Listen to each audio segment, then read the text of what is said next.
Okay, I'm immediately seeing an OBS error, of course, but I'm hoping that I get to just ignore that. I will continue to ignore that until someone tells me that it is unwatchable. I think this sort of introduces itself. But I'm gonna say some stuff anyway. Basically, like, about 6 months ago, a bunch of shit dropped about Sinder. Effectively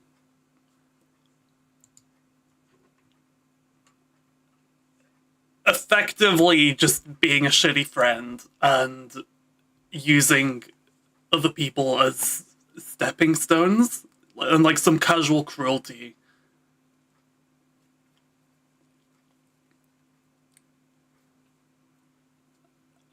I'm not too sure how I can describe it without just quoting the doc. I should just go straight into the doc, huh? Basically, she is back now, and she dropped a 1,000 page counter doc to the huge backlash she got half a year ago.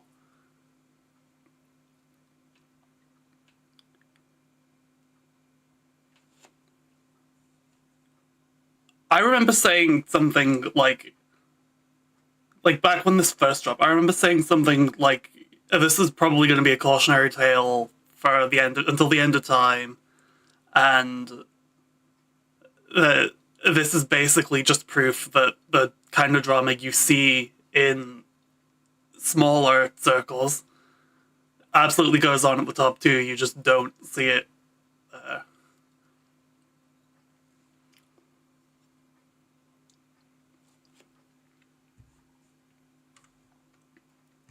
I will not really be commentating as we read, because I don't really want this to be my opinion. I just want this to be something that people can put on in the background and just listen to somebody read the doc, you know?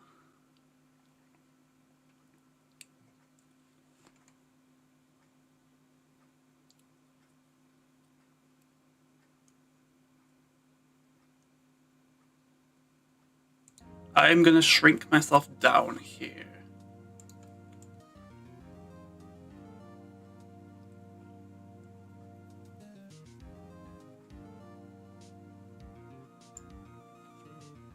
Basically, how we're gonna do this as we go through is like, when I put this icon on the screen, the one that just appeared, that is gonna mean I am not reading chat or talking about my own personal opinion.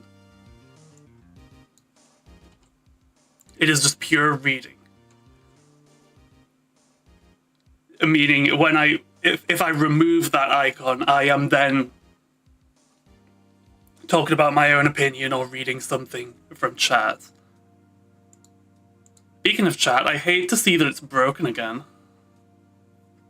Don't know what's caused that.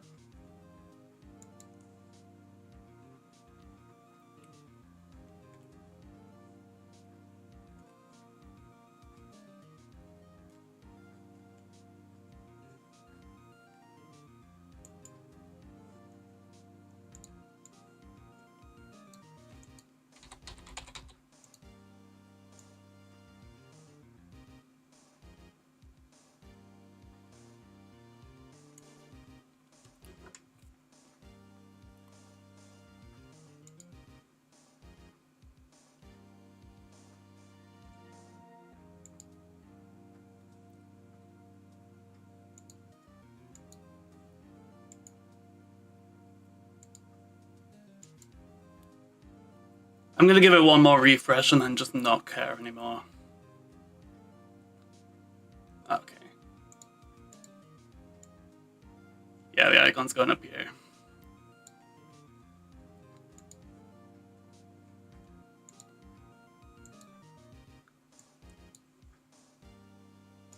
Just to show how few fucks I give about reading chat today.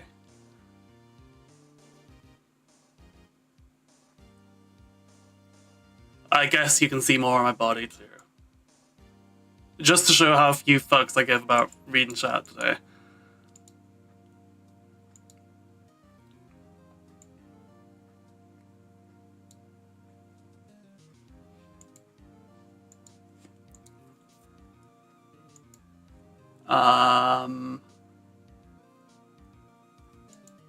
So when that appears, that means I'm not reading chat.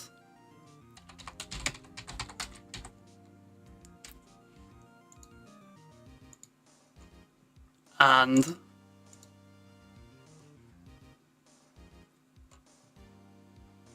I don't know when it's going to play, but you're going to hear a sound in a minute.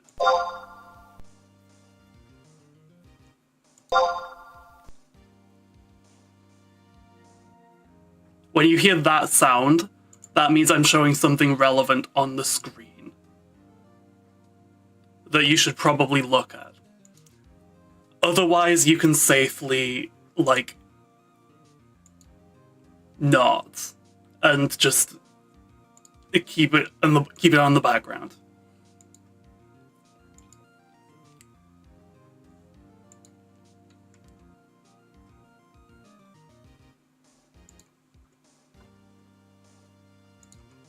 Now we can start on the dock. Sinder said, October 8th, 2025, dropped at 2 a.m. The burden of proof is on the accuser, not the accused. They lied to you. Here's 1,000 pages of proof, which linked to this document with 1, 2, 3, 4, 5, 6, 7, 8, 9, 10, 11, 12, 13 chapters. If I can count. I honestly don't know if I can count. An overdue response, redacted, my apology and taking accountability, Nanoless, Bow, Vicard and Numi's concert, Shy Lily, The Breakdown, Silvervale, Aru, Spite, Message to the Pyro Pups, and Looking Ahead. I checked the page counts in advance. The Nanoless section is by far the longest one. To the point where I don't think we're going to be able to get through the whole doc in one sitting. But I'm hoping to at least get through the Nanoless section.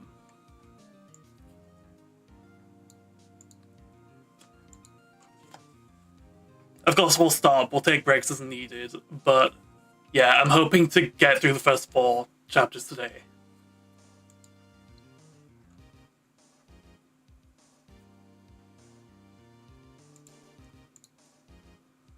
Starting with an overdue response. Hi everyone. It's been over 5 months since everything happened.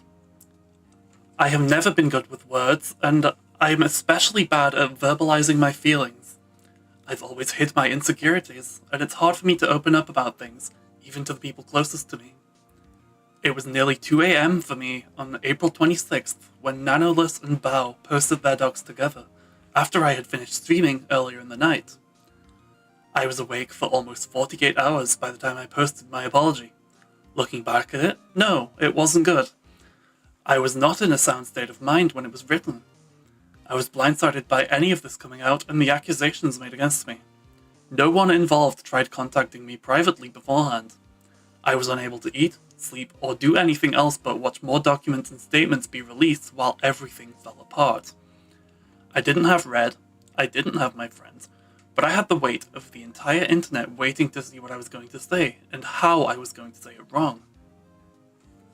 I didn't have access to search for all of the evidence to defend myself with the growing list of allegations, and I didn't have time to put it all together cohesively anyways. I was petrified. How could I possibly respond correctly to a coordinated effort like this in the state I was in without just blindly accepting fault for all the things I didn't do or never knew happened? I rushed to get something out, defend myself the best I could in the heat of the moment, and post it just so I could rest. No matter what I would end up saying, it would never have been good enough. It took me a long time to mentally recover and have the ability to face any of this again. I couldn't look at anything Sinder related without breaking down. All of my fans that looked up to me were led to believe I was evil and encouraged to destroy or donate my merch. Almost everyone I knew or cared about turned on me in an instant, and anyone who's ever had anything to say about me did. I had only one of my close friends message me after everything was out there. I received rape, dox, and death threats over these accusations. So I stepped away from the internet. I reconnected with Red, and we worked things out between ourselves. When we were both ready to, he helped me with the long process of making this document. I didn't say almost anything else to anyone sooner, privately or publicly, because no one would believe me until I had absolutely everything put together to post all at once in one place. Purpose of this document. 1. To present the full story and the facts and evidence around what happened with complete transparency, defend myself against what's been said about me, and provide mine and Red's perspectives and motivations about each situation. It wasn't my choice to make this public, but since it is, my side of the story matters too. 2. To take accountability for everything that each of us are guilty of in the past couple of years, whether they were revealed in the original document or not.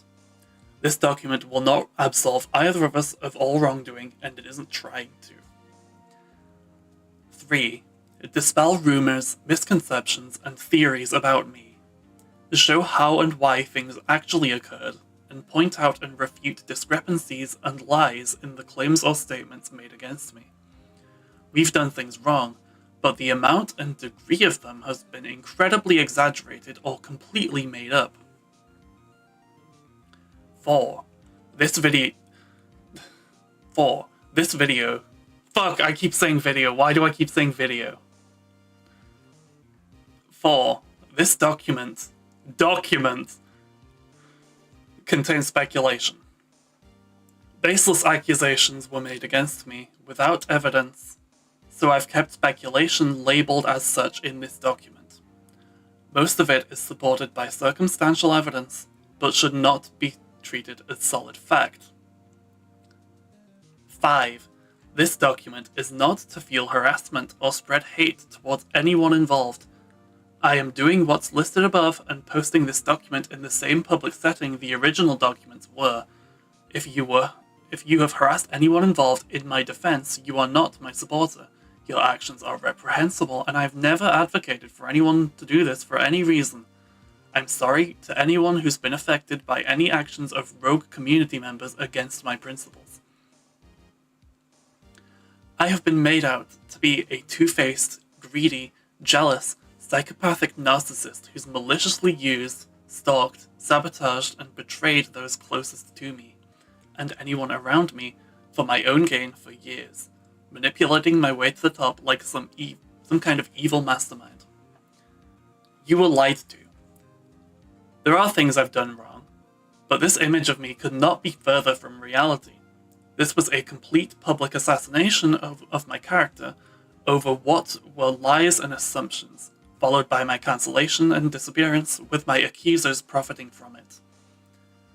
If I was really the awful person I was made out to be, then this document wouldn't exist. I wouldn't have any way to refute the claims made against me. I could have just continued streaming and profited from the drama and the over 30 million views this situation garnered. I could have let everyone forget about this and come back like nothing ever happened. But it's not true, and I couldn't allow myself to move on without making things right. Everything that's come out and stories that followed have been blown way out of proportion and turned into crazy conspiracies. Both Red and I have done wrong, and all of that will be addressed here. But the story everyone was told was not the reality of what happened. Every single person I've ever interacted with in this past, in almost 5 years, even those closest to me, and every single interaction with them would have to be fake for the story told about me to be true. I believe that there were two people responsible for how things played out. with a third person merely having an axe to grind against someone they never liked. Nanoless lied overwhelmingly about what happened between her and Red, sat back and played everyone, including my friends. Shy Lily lied about me from the start, orchestrated things behind the scenes, and manipulated the public to their side. Silverveil took the opportunity to lie all about our interactions together, making things even worse for me. They had the most to gain from my cancellation, including their own satisfaction. None of them could take accountability for their own actions, and pushed it all onto me instead. The only two people that could disprove their lies were just made into lying manipulators and wiped off the internet. Aside from the labeled speculation, everything presented in this document is true to the best of mine and Red's knowledge. I have nothing to hide, and there isn't a reason to hide anything anymore. The bulk of what's shown here was over the past 2+ years. Keep in mind that no matter who you are, opinions, thoughts, and feelings can change a lot over a long period of time, for better or worse. I went back and forth on a lot of things to put in here, asking myself if I should leave them out for the people I still care for, or keep them in for my own sake. No matter what evidence is included in this document, it wouldn't be surprising if it's claimed that even with all of the evidence, all of this is just me trying to lie, manipulate, and gaslight my way out of what happened, and that no one should possibly believe me again. Okay, opinion here. I've already seen this happening purely because of the length. I mean, I can't believe I was about to... I'm not opening my history on stream. Absolutely not. Even though this is the Say So streamer account, I'm not doing that. I remember, like, when I first saw this, the top reply was the Gish Gallop blurb. Let's see how far that is now. 1, 2, 3, 4, 5, 6, 7, 8, 9, 10. You know what? I'm not fucking counting. I've already scrolled past a bunch of people memeing over the length of the doc.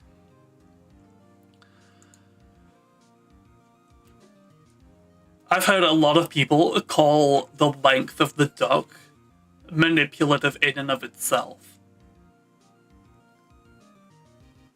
Like, it's like the legal thing, where, like, you just bombard them with a bunch of paperwork and they can't possibly refute it all. Because, like, well, reading it all would take an infinite amount of time. And then there's just so much there that if you refute one thing wrong, it kind of invalidates your entire counter argument. And makes you look incredible, right? But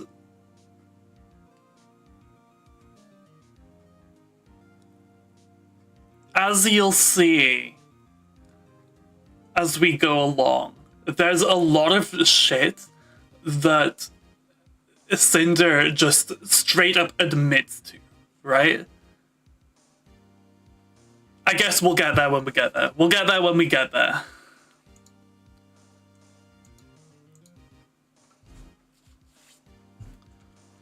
To show that I stand by everything I've written here, and that I'm sorry for the things I've done wrong, I made a very hard decision. I'm giving up my part ownership position of Gamer Subs. That does not mean the boycott ends. They still have Kirsch. I've worked so hard for them since December of 2022, and earning this position was one of the biggest accomplishments of my life. I'm honored they chose to give me the opportunity, and I've been immensely proud to have the title. As sad as I am to do this, I feel the need to protect the company I love, the people that work there, and everyone associated over my own interests. Gamersubs suffered a lot of damage when all of the accusations were made about me. That wasn't the reason, Sinder. And that fell on my shoulders. This is my responsibility as part owner, and I don't want any more harm or negativity to come to them by having this position. I didn't have to do this, and I wasn't asked, forced, or coerced into making this decision. There are things more important to me than business.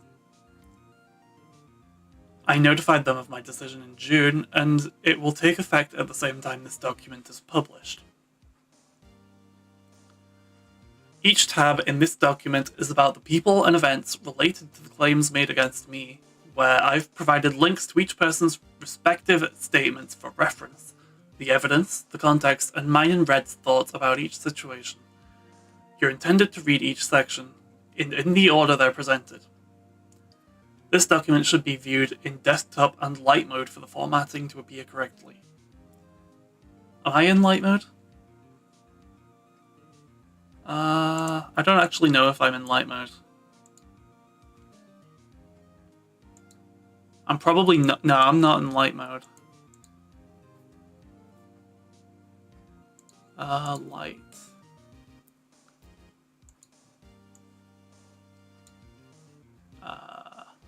Yeah.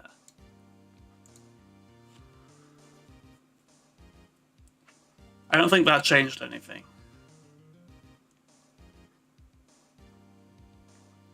Some information and screenshots appear in multiple sections for whoever it's related to.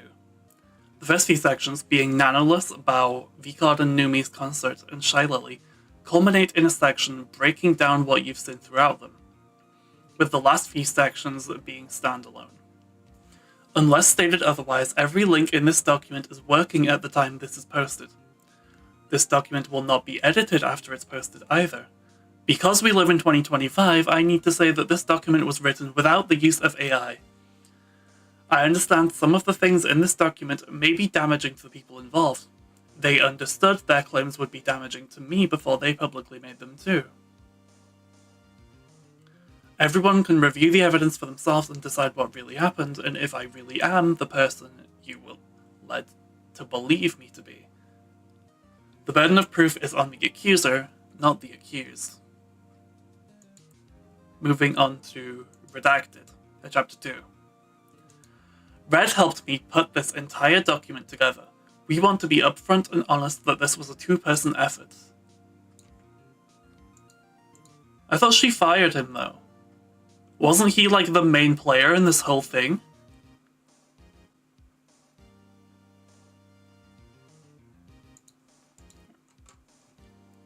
Red. Hello, I'm Red. I'm Sinder's longtime partner and have worked alongside her since she started this career. I helped her put this document together to set the record straight. Over the past few months, I've had to come to terms with being the reason why Sinder's image, her relationships, and her career were all ruined. I hurt people who were our friends. I fucked up, and she had to answer to the world for it by herself. My actions ruined everything for her, and I'm taking responsibility and helping her pick up the pieces. I didn't want to put out something sooner without her that could have made things worse. I ask that you don't hold what I did against her. Already didn't, friend. Already didn't. Red and I are still together. We had a falling out and spent time apart after the documents dropped on April 26th, but he was still here for me when I was ready to talk to him again. We were able to work things out between us and forgive each other for what happened. I wasn't planning to say anything about this again publicly, but I felt I needed to. Years ago, I cheated on Red online for my own selfish reasons, and the things I said about him were out of my own frustrations and past experiences. I made things sound much worse than what they were at the time and mischaracterized the person he is. Red already knew that this happened way before it was made public in April, and no one else was ever told about it before then either. We addressed both of our problems in the relationship and moved past it a long time ago. It had nothing to do with my career or current events and isn't relevant to talk about further. We disagree, we get mad at each other, we argue, but our relationship isn't toxic or abusive in any way. I would appreciate it if the speculation around it would stop. Keep this in mind, because she's about to contradict it. Red and I have always had some level of communication problems, even with each other. Neither of us are good communicators beyond surface level. It's hard to open up, and we get in our own heads about things. We butt heads and disagree with each other sometimes, and even more so working together all day, every day. It's gotten much better over the years, but it's never been perfect. So the idea that anyone in any relationship would know about and agree with everything their partner feels, says, and does is crazy to me. I'm not the only one who's ever had a significant other keep secrets from them, and neither is Red. Every relationship is different and has its own nuances, dynamics, and problems, functioning in a way that only the two people involved know of and fully understand. No one looking in can say otherwise. Because I cheated on Red, should I assume that everyone's significant other has cheated on them in the past? Should I assume that all of my friends' relationships are the same as mine? No, and for me to claim I know exactly how things work between any of them just because I'm their friend who sees them a few times a year is ridiculous. When I became Sinder, we wanted to keep our relationship private. In public, Red was simply my manager, and we hid our relationship from my friends for over a year during multiple trips. We agreed that I'd tell my closest friends about the relationship in March of 2024 because we felt we were close enough and trusted them enough to tell them. When we travelled, my friends always saw us close by each other, and showing each other our work DMs on our phones, almost all of the time from the chats we were both in, instead of us talking about things out loud to keep up with our projects while away, and to keep them private between us. It's easier to say, look at this, to keep each other on the same page, rather than have a verbal conversation while we're around other people at almost all times while away. What they saw at conventions or on vacations was all they saw. Only Red and I would have any idea how we worked together and acted around each other while at home. I lived with Red and his family from the summer of 2022 to the end of February 2025. I have never outright told anyone this, including my closest friends. We wanted to keep at least part of our personal lives private from everyone, even telling some people we lived apart. On stream, I've always said I lived with family friends and streamed in a basement. The basement part is true. It's where I spent the majority of my time, and it's where I worked and streamed from. My career started there in 2021 with ASMR. Red was the one with the PC, mic, and experience in content creation since it had always been his hobby. I would go there more and more often until I moved in when I became a full-time streamer. For most of my earliest streams with my PNG model, Red would be in the room with me, modding on a laptop and making sure things would run smoothly. He was there as my tech support, since at the time I could barely even play games, let alone understand how to use and fix OBS if something went wrong. We built my own PC and I stopped needing him by my side by the time I debuted my first model in June 2022. He moved his PC into his own room and has worked from there ever since. Starting sometime last year, my streams kept disconnecting and we couldn't figure out why. This was going on for months, and no matter what we did, it just kept happening. We thought there could be something wrong with the internet here that we couldn't fix, so as a last resort, my parents and I made space for me to move back in with them with my entire stream setup in February. We were able to fix the problem, but it ended up having nothing to do with the internet at all. I've been working and living here since, separate from Red. The reason why I'm revealing all of this now is because we could have easily gone through each other's DMs whenever we wanted in those 3 years, but we didn't. It's not like we never showed each other our messages directly. We did, all the time, but we didn't comb through each other's DMs at the end of every day to read everything we may have said, and I don't know anyone who'd say that's normal to do. We would just tell each other the things that happened, and that was that. I never felt the need to look over his shoulder to check on anything and everything he was saying and to who. We trusted each other, and he's always had my best interest in mind. I'm choosing to continue having Red work with me. He will be doing most of what he did for me before, but will not be doing any work-related communication for me in any channels I'm not also a part of. I now have access to his Discord account to check on things myself if I need to. It's clear to me that he learned his lesson from what happened. He made mistakes and I forgave him.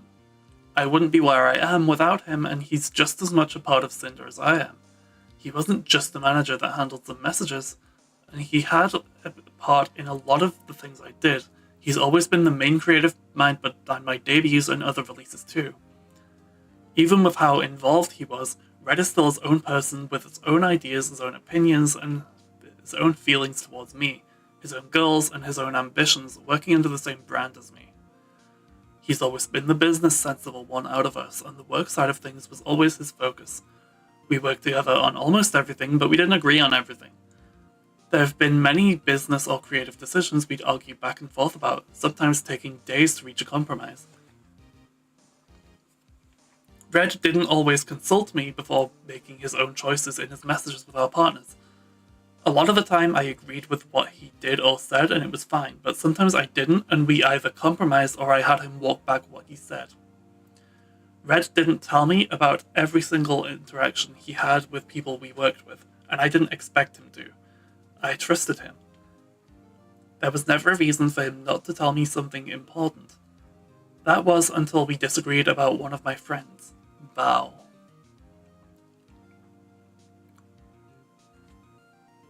I super don't agree with this. Like, considering that the consensus the first go around was that Red was the main player in a lot of what the criticism was, and a lot of what Sinder was hated for. And especially since she started the document with "please treat us as separate people and don't blame each other for what the other did." I super don't agree with the decision to take him back into the Sinder brand.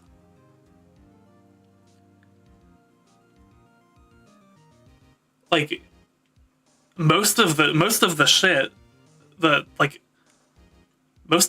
that made Sinder a brand risk to begin with was on him. And it's now I'm like, okay, let's say that by the end of this document, I actually forgive Sinder, the person, as a person. I can't then start supporting the brand because Red can't be trusted anywhere near a brand.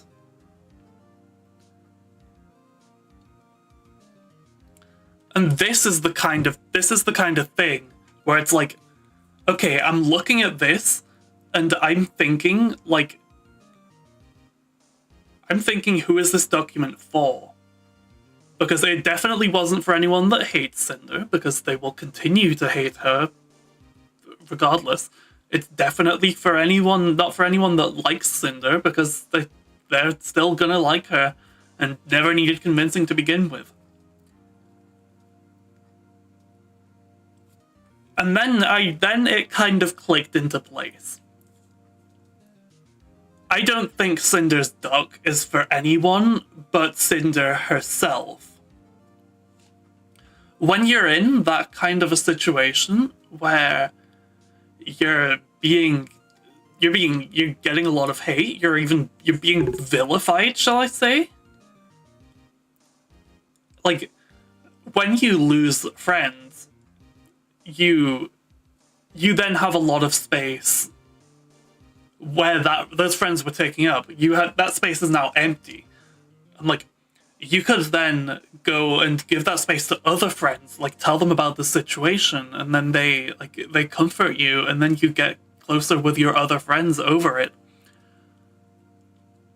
I feel like that's probably what most people do, right?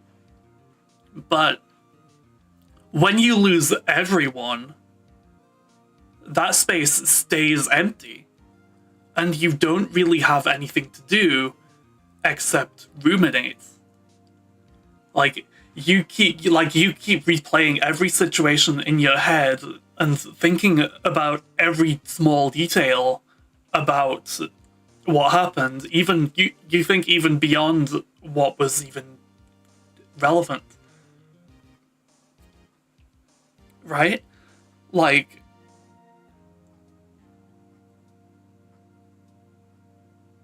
You think beyond even what was relevant. You're reflecting on everything. And you're thinking about a lot of times, like, you're realizing that there were probably a lot of situations that you could have handled better, but you're also realizing that there were actually a few places where you were victimized.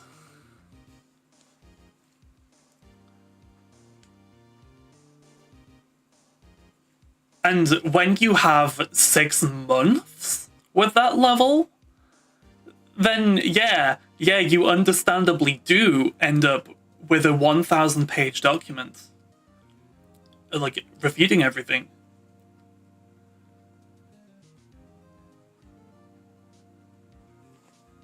And I speak from experience on this.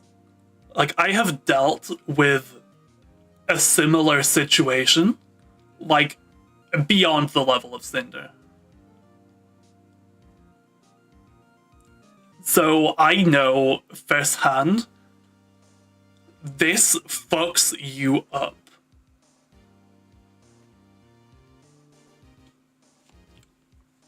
Nothing really compares, in all honesty. Nothing compares. Difference between me and Sinder, though, is that my quote-unquote crime was being pro-trans. Literally just that.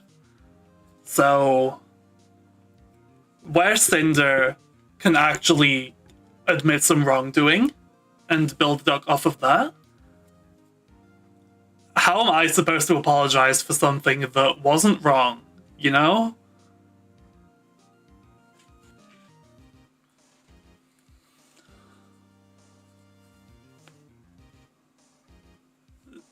Like, I guess what I'm getting at is, like, I understand the situation she was in, and I can understand how that would lead, how that under other circumstances might have led to a 1,000-page Google docie.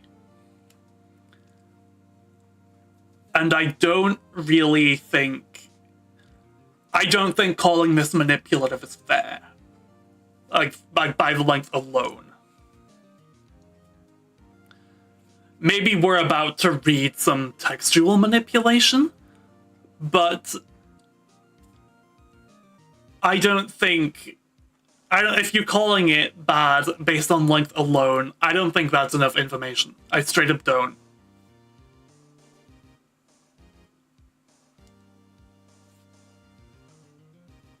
Like, I feel like now that I'm like talking about this, I'm glad that I'm reading this on stream, because what I can then do is I can cut this into a single extended video with all of the commentary cut out, and it's literally just the doc reading part.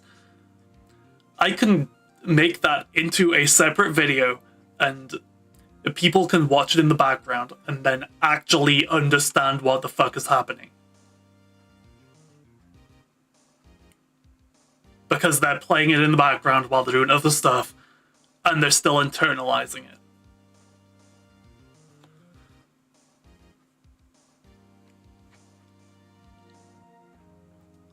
I think that's enough opinion for now. At the start of this year, we moved a lot of our work-related conversations with various artists into a project server so everything could be organized into one place. I could be included in discussions and decision-making where I needed to be, and would be able to see everything being said without having to rely on Red to relay every detail of the things he was handling. This was for organization, convenience, and so I could interact with every person working with me directly. However, this didn't mean Red still didn't use his DMs to do business or talk to people we were working with. Besides the allegations in Nano's document, no one else we've worked with has ever complained about Red, and we've both worked with dozens of people who I believe would say their experience working with us was nothing but positive. Like I said in my apology, There were things Red didn't tell me about or hid from me and did without knowing in his DMs. They're all shown in this document in the order below. I didn't know about these things beyond what I was told, if at all. Red's inclusion of Bao and Cotton in his exclusivity deal with Nano in January 2025. Red telling artist number 1 Bao was someone he considered competition while discussing exclusivity on the same day as his deal with Nano. Red's conversation with Nano about Shy Lily in April 2025. Red's conversations with mod number 1 about Silvervale throughout 2024 and into 2025. Red asking artist number 2 not to work with Silvervale in March 2025. Red's conversation with artist 1 about Silvervale in April 2025, which artist number 1 told me about days later. The names of artists 1 and 2 and mod 1 are hidden to protect their privacy since they weren't directly involved in everything that happened in April. They will be reintroduced later in this document. Falling out. The night the first documents were posted, Red was here with me.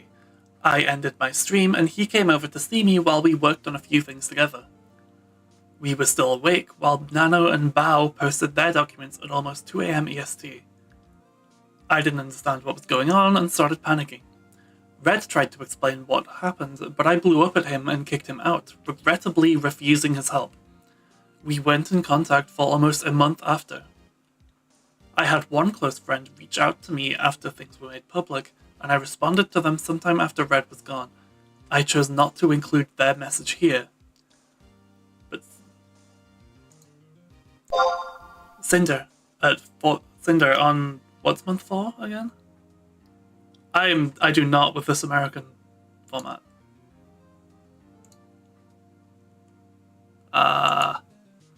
April. Cinder on April 26th says, "I'm so sorry, blank. I'm trying to collect myself. Red and I aren't speaking right now, and I'm so upset with everything. I was distraught, and I posted that Red was fired later that morning. I wasn't trying to, quote-unquote, throw him under the bus and avoid accountability. I was blindsided by my friends publicly pointing the finger at me for his words and his actions that I didn't even know about, and I didn't agree with. I didn't know what else to do. In my apology, I said, quote, as of yesterday, he is no longer working with me, and I have not extensively discussed any of this with him, end quote. Because Red will continue working with me, I will be deleting this tweet sometime after posting this document. Posted on April 26, 2025 at 4:24 AM EST.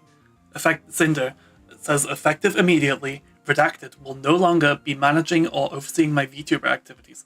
He no longer represents me as a creator, my brand, or my intentions. I'm sorry, everyone. I will make a larger response when I am able. A community note added context, saying Cinder revealed themselves, as well as Vampeach's VT, that Redacted was Cinder's partner. Moreover, per Bao, Nanoless, and Silvervale's accounts, Red acted with Cinder's knowledge and consent, both of which directly engaged in libel towards other creators. And linked as sources are most of the other documents against her, most of the initial set. And that's the end of the Redacted section. Now on to my apology and taking accountability. Now that I've reviewed everything that happened and had time to reflect on my own actions, there are some details I need to point out and corrections I need to make from my apology. Then I'll go over the things Red or I or both of us did wrong so we can take responsibility. Each section after this will explain the full story around each major individual involved, anything Red and I did, and defending ourselves against everything we didn't do. Quotes from my apology will be present throughout this document to show what they were in reference to. Screenshots directly or taken from the document will be highlighted with orange. dates important messages will be highlighted in yellow. Quotes will be highlighted in grey. Quotes from her apology, that is. And Red's comments will be highlighted in blue.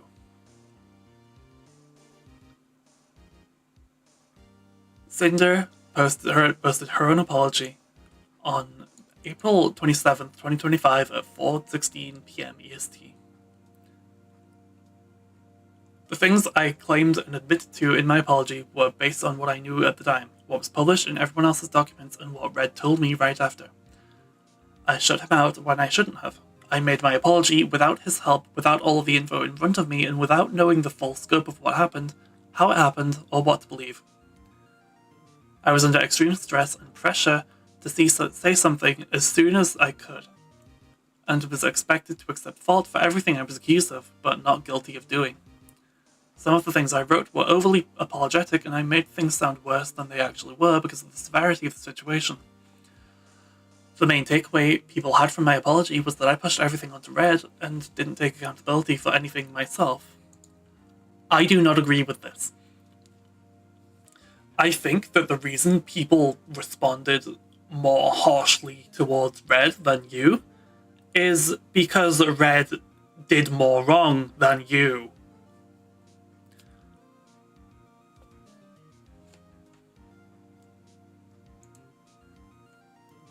What I blamed Red for in my apology because he was guilty of doing it. He told me how great it would be to work together with Silvervale.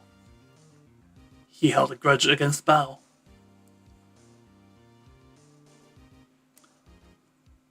What I blamed Red for in my apology when I was also guilty.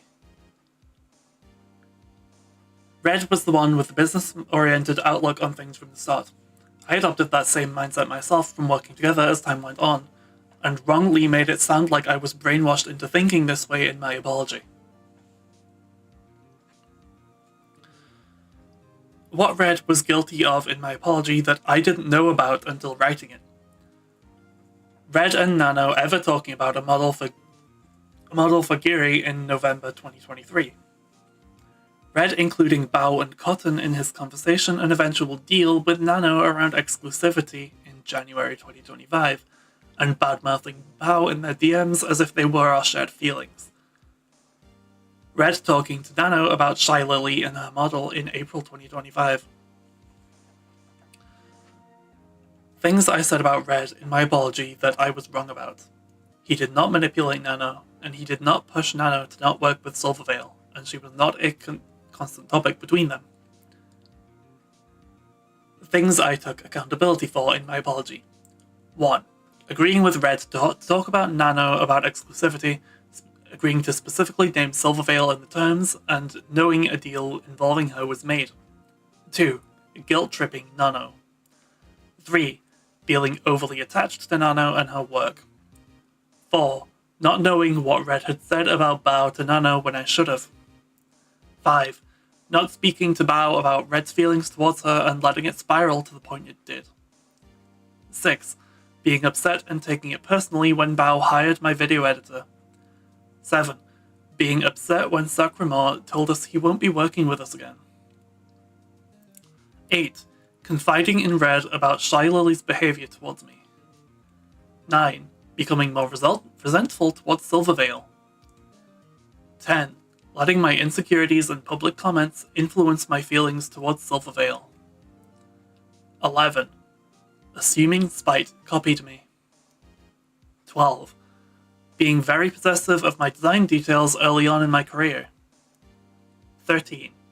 Overreacting to Nyanteo's Hellhound OC design, which was apologized for in the past. 14. Cheating on my boyfriend. 15. Neglecting or leaving behind friends of mine. I admitted to the world that I cheated on my secret boyfriend, and the story was pushed that I took no accountability and used him as a scapegoat. Even with all of these concessions of what I did do, I was still somehow a narcissist who couldn't accept fault. What I did was not admit to the right things for the people making these claims already decided that I was guilty of.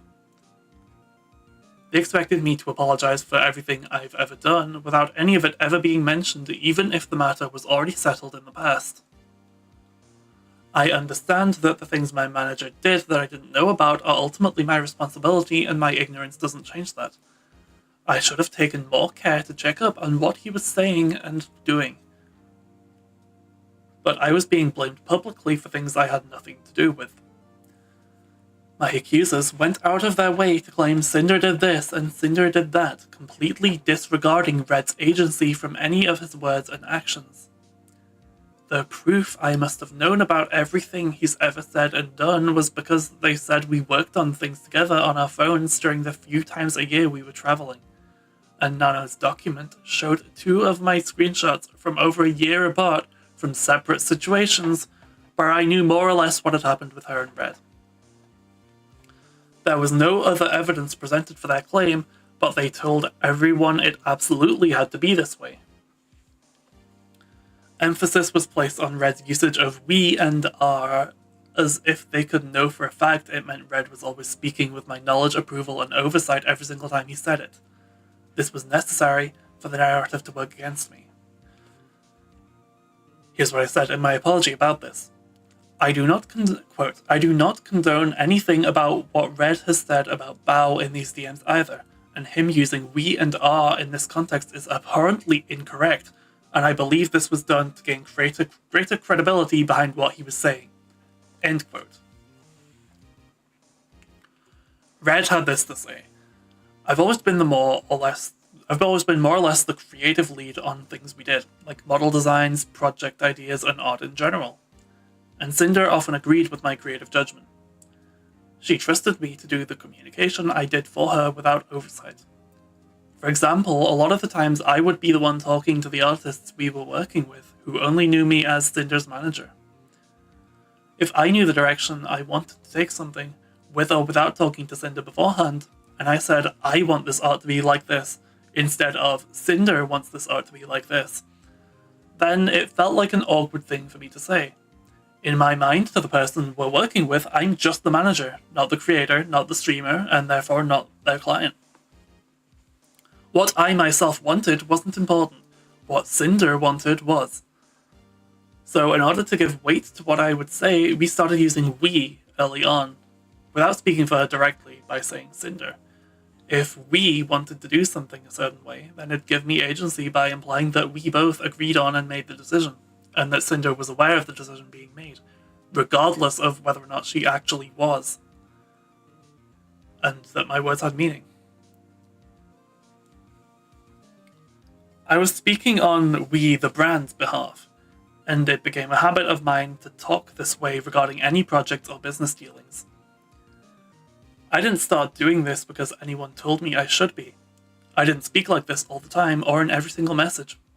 It's not like Sinder never knew about what I was saying when saying we. If afterwards she did disagree with me on something, then I'd have to walk back what I said and say, Sinder actually wants it this way, for example. Very often Sinder was on the same page as me beforehand or would agree with what I said without her knowledge, using we afterwards. In the case of the exclusivity deal with Nano, I used we when talking about Bao, so it would seem like Sinder also backed how I felt. Sinder not only wasn't aware of this, but I knew she didn't agree with me about what I was saying. In our conversations, Nano said herself that she was not really down with working with people who Sinder didn't want her to. So I made sure to tell Nano how we felt, expressing my own feelings to her as if they were both of ours. This will all be shown in Nano's section. Back to Sinder's. There are 3 things in my apology that I need to correct that will be shown in full detail in this document. Missing information, lies, and incorrect statements in my apology. I left out a lot of information regarding my experience with Silvervale in trying to overtly apologize to her, and ended up making things sound much worse than what really happened. I lied about not knowing that Red spoke to Nano about Spite in 2023 to not make things worse for myself by revealing more than Nano or Spite did about what happened regarding them. I was wrong about which year the situation with Nyantails took place. I wrote that it was after my debut, but it was actually an entire year earlier. My apology and the accusations made against me did not cover everything Red and I have done wrong.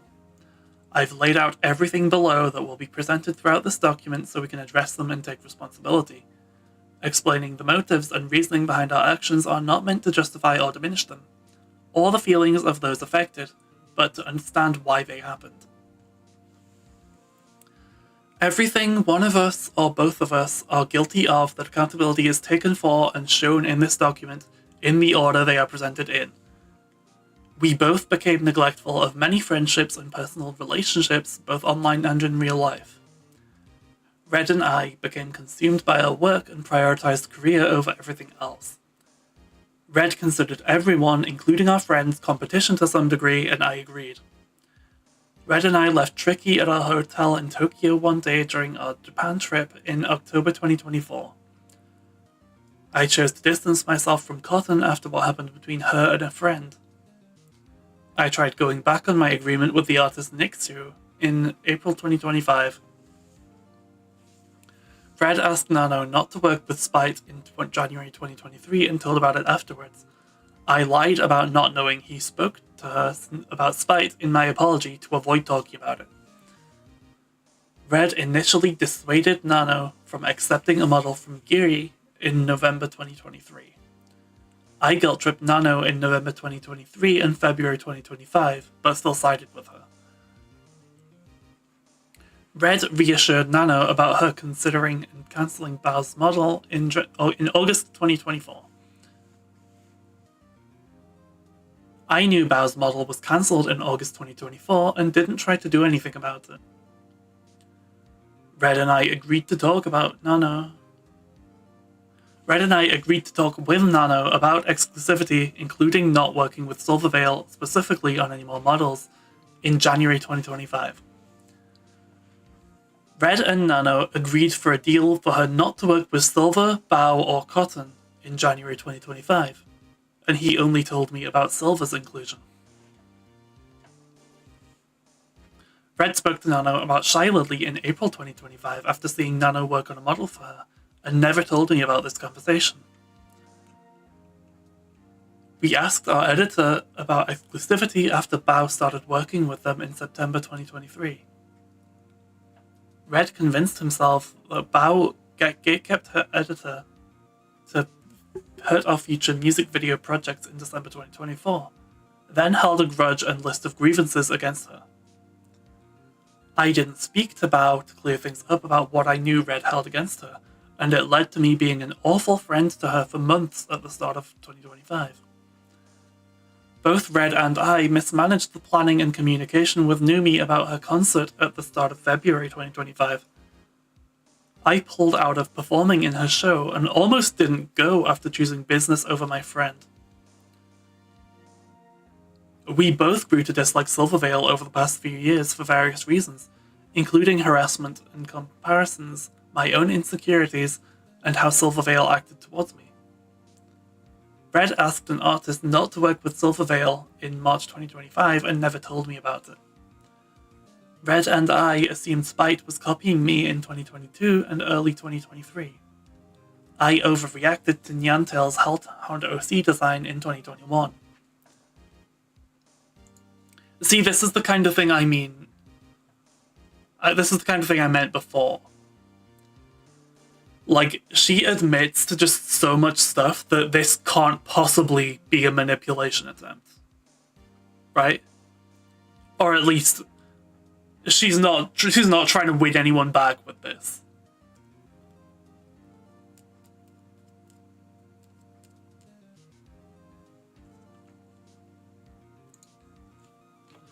Every claim of wrongdoing that was made against Red or I that isn't listed above is not true, whether it was an assumption or a lie in someone else's document, a statement about me, or verbally on stream. I would list the false accusations here, but there's been such a ridiculous amount at this point that I don't even know where to start. I will let this document speak for itself. These actions were not over years like the public was told. The majority of these actions happened in a 6-month span from August 2024 to April 2025. How each person was affected, if they were affected at all, is explained throughout the document. Nothing was black and white, and none of these actions were motivated by jealousy, envy, greed, or malice for the sake of it. My friend. It's been falsely claimed that I was using, manipulating, sabotaging, betraying, and backstabbing all of my friends for years in an effort to deplatform them and ruin their careers. There was never some kind of years-long grand conspiracy of deceit against anyone, and I have never pushed the ladder down behind me. I have never been jealous or envious of any of my friends or anyone else. My friends were not stepping stones I used to further myself. I loved my friends. Our experiences together were real. Our memories together are real. It hurts that I even need to say that here. There are plenty of things my friends know I've done for them, helped them with, or included them in, for no other reason than that they were my friends. I've always answered their questions and offered them advice when they asked, done my best to be there and support them at their debuts with their own endeavours, and I've personally bought so much of their merch for myself without ever saying so. I literally bought brownies my mom made across the country to share with them. I spent my own time making one-of-a-kind cosplay pieces for their VTubers for them, for no reason other than they were my friends. More than the 3 finished pieces below were planned for more of my friends, including Bao, before I put all of my crafting focus into my Nihilista cosplay. It meant a lot to me that I could make things that meant a lot to them.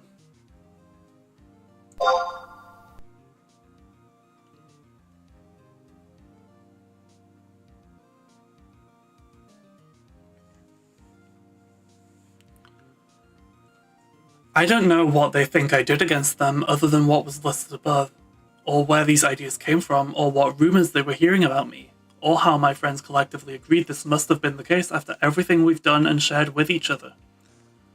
I absolutely could have been a much better friend, but I just can't believe every single one of them thought this little of me at a moment's notice. There were about a dozen of my friends involved before Nano's document was posted, and not a single one of them said anything to me before they were posted publicly. A lot of my friendships did suffer due to where my priorities have been, especially over the course of 2024. Because of my focus being overwhelmingly on work, less and less on my personal relationships outside of it, I neglected people I cared about, and so did Red, both online and in real life. Even my closest friends. Unless it was about work, I didn't put as much energy into just talking and hanging out. But that's not to say I never did, never wanted to, or disliked them for any reason. I had my own things going on, and I know they had theirs. When I wasn't streaming or working on something, I'd be isolating or hanging out with Red to decompress, and I didn't have the energy to socialize. I tried to plan collabs with my friends as often as I could, and it was a way to hang out while still appeasing my content brain.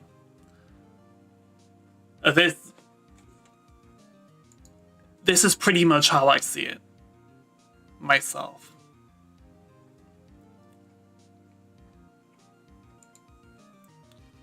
My collabs with my friends were made into YouTube videos, but to say that I was using them for that, as if countless other VTubers don't do the same thing, is crazy. When I was traveling to see my friends, all I wanted to do was hang out and spend as much time together as I could, and it was the happiest I ever was. Red and I always loved, valued, looked out for, and appreciated our friends, even if we didn't show it as often as we should have. I'm sorry to those of my friends who I haven't given the time they gave to me. I'm sorry to those I haven't spoken to in a long time for no other reason than my own negligence. And I'm sorry to the friends that I only focused on work with and didn't spend enough time being your friend outside of it. The business mindset. Red and I slowly became more closed off and neglectful of people over the past couple of years, but especially throughout 2024, focusing more and more of our time and energy on this career. Work became almost 24/7 for us, never taking a break. It was our job, our hobby, and almost all we talked about. We loved what we did, but we both became consumed by the content grind. Our work-life balance became non-existent. We were going and going and going all day every day as a two-person team, working to an obsessive degree. We were always trying to do more, with more people all the time.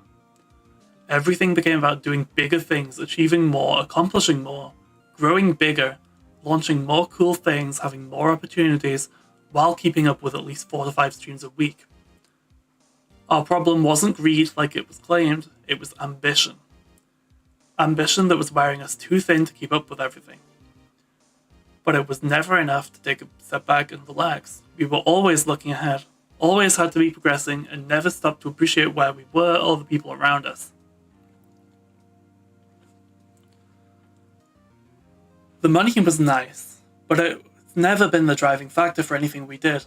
It was an indicator of a successful project, event, or merch drop that anyone understood. The majority of what I've made and spent went back into my work or towards the house my dad has been building. I've released a lot of merch, and it's something Red and I have both been very passionate about. Coming up with and releasing cool new merch products is one of the most fun and fulfilling things to work on. And being on new products like a drink flavor or a trading card game was super exciting to us. It was always about launching cool things for my community over the money it made. I've turned down merch opportunities and many more sponsorship opportunities than I've ever accepted, only taking on those I really wanted or had a strong interest in, even though a lot of them were paying very well. Being a greedy, money-hungry person has been falsely projected onto me. It's never been all about the money for either of us. One instance that I may be called out for regarding this was during my Heavenhound model debut. During my lore video, I had an intermission where my chat needed to fill a goal bar on screen with bits to progress the video. It was the easiest way for me to implement interactivity into the debut, and my chat having direct involvement by cheering me on was important to the story being shown.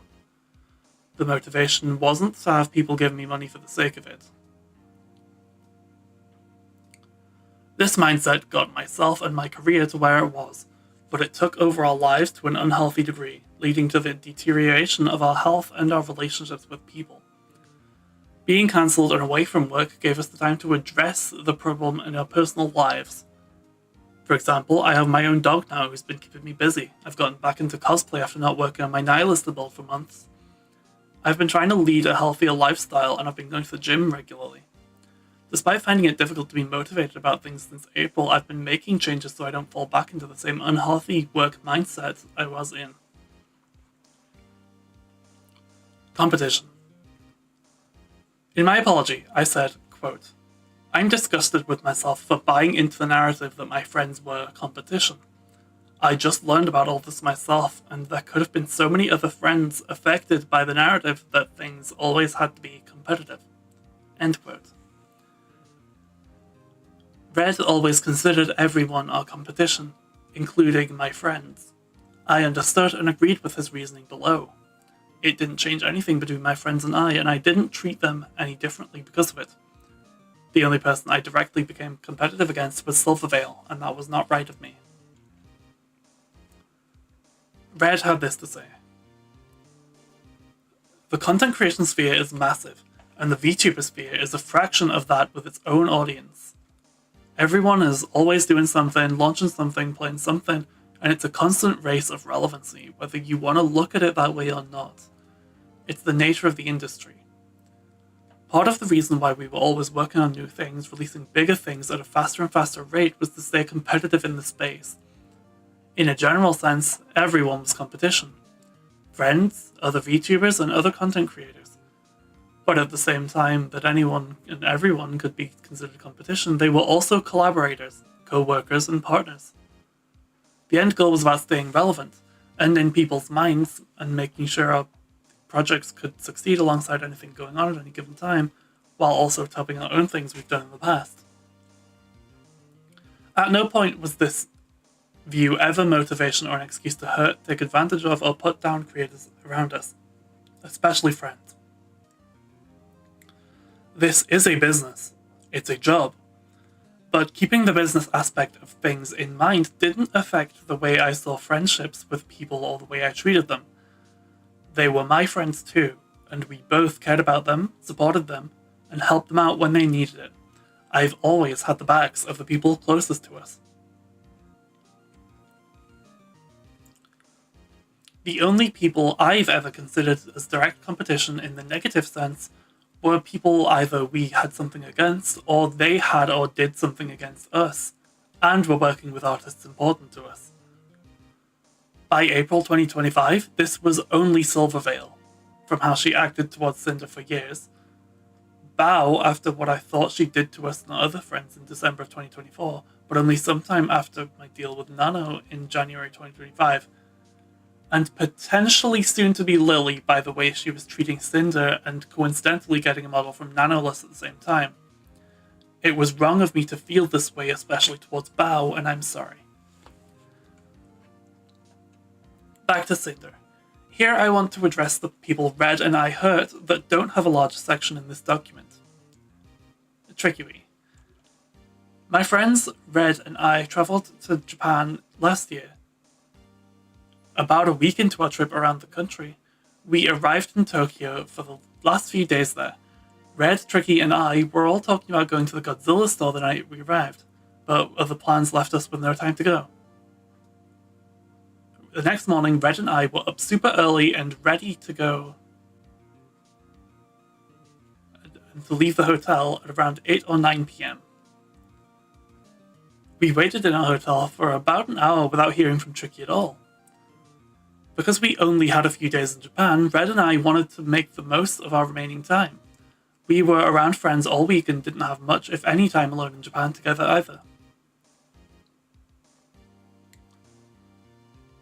The other half dozen of us there either had their own plans or were sleeping too.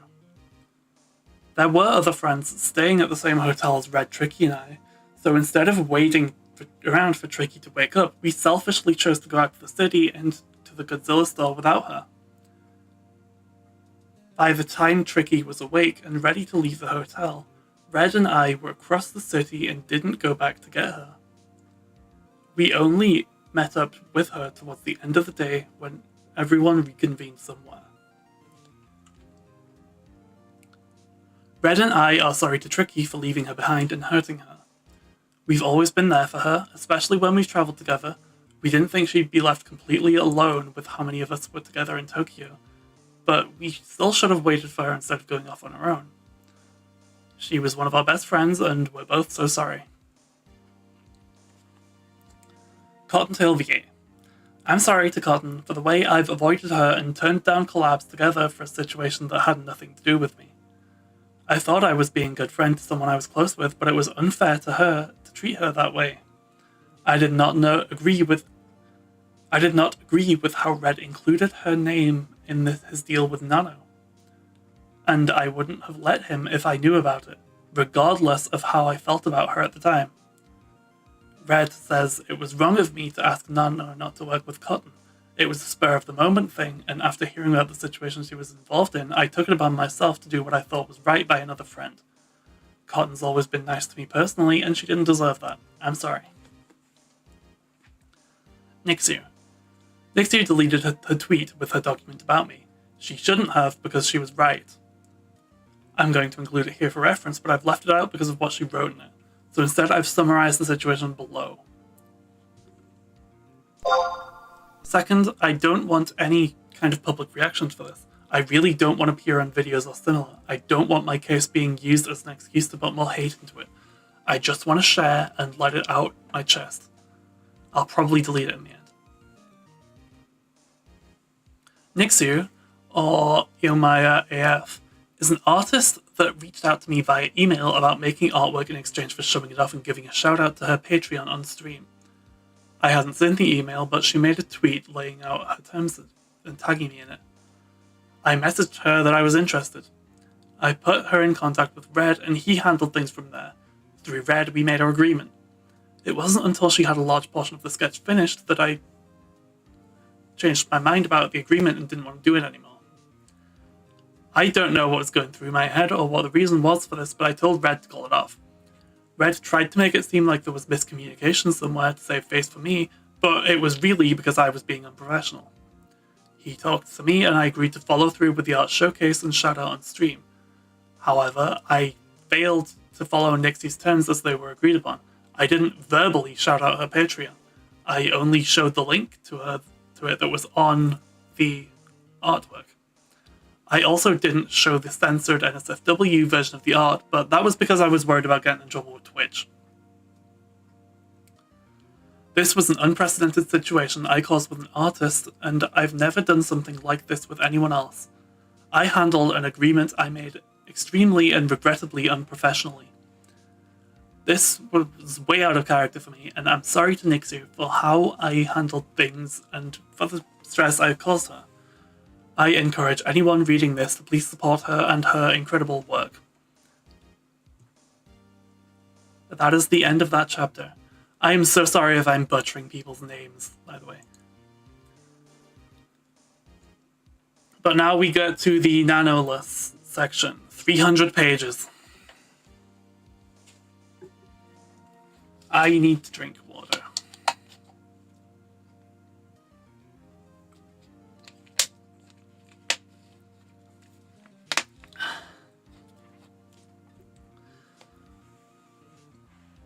Nano's document for reference. Posted on April 26th, 2025. Nanoless said, "Hello, I'm here to share something that has affected me personally and hurt others. This was very hard for me, but I feel it is necessary. Please do not send hate to anyone on my behalf. This is all I want to say." There, she links the document titled "Terminating My Work with Sinder." Nano's document claimed both Red and I manipulated, used, and dragged her into drama, while slandering multiple VTubers, including our friends. These claims were the basis for everything else publicly released afterwards. Documents from half a dozen people, and many others tweeting their grievances with me. It all hinged on Nano's document being posted and its validity. When I wrote my apology, I said, I was not fully aware of the extent of Red's manipulation over Nano's commission dead decisions. When I wrote this poorly worded sentence, I hadn't seen any of these DMs. I was in a panic and didn't think Nano would be lying about anything. But now that I've read Red's DMs myself, I can say that Nano was not manipulated, abused, used, or lied to, mistreated, expected to take any action over any drama she was told about, or incapable of making her own decisions regarding commissions and clientele. She was never forced to do or not to do anything, has always been in control of her own choices, and always had the ability to say no. She was met with understanding and faced no repercussions professionally or personally from either of us when she did.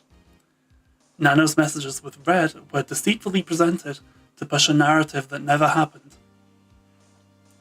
I don't believe Nano ever showed the full context of her messages with Red to my friends. Her claims were backed by Shy Lily, and I believe they were misled into blindly supporting her. Nano was a close friend who we respected and was a massive part of my own success. I've only ever praised her, privately and publicly. There was nothing she could do for me to hold anything against her, or choose to stop working with her. Red and I always encouraged Nano to do what was best for her, not us. Red, who handled our plans with her, made sure to work around our schedule, push projects back if she needed more time, or give her a break, and give her first priority on projects she was interested in. He trusted her, and the extent he lied to her about other people involved was in telling her his own genuine thoughts, observations, and experiences with them as he knew them. The same way my accusers did the public, with how they assumed Red and I had to have operated together. The claim that Red and I worked to sabotage projects Nano had was a lie. We both would praise her for the work she did for other people, and I've always celebrated and supported a new Nano model siblings when they debuted.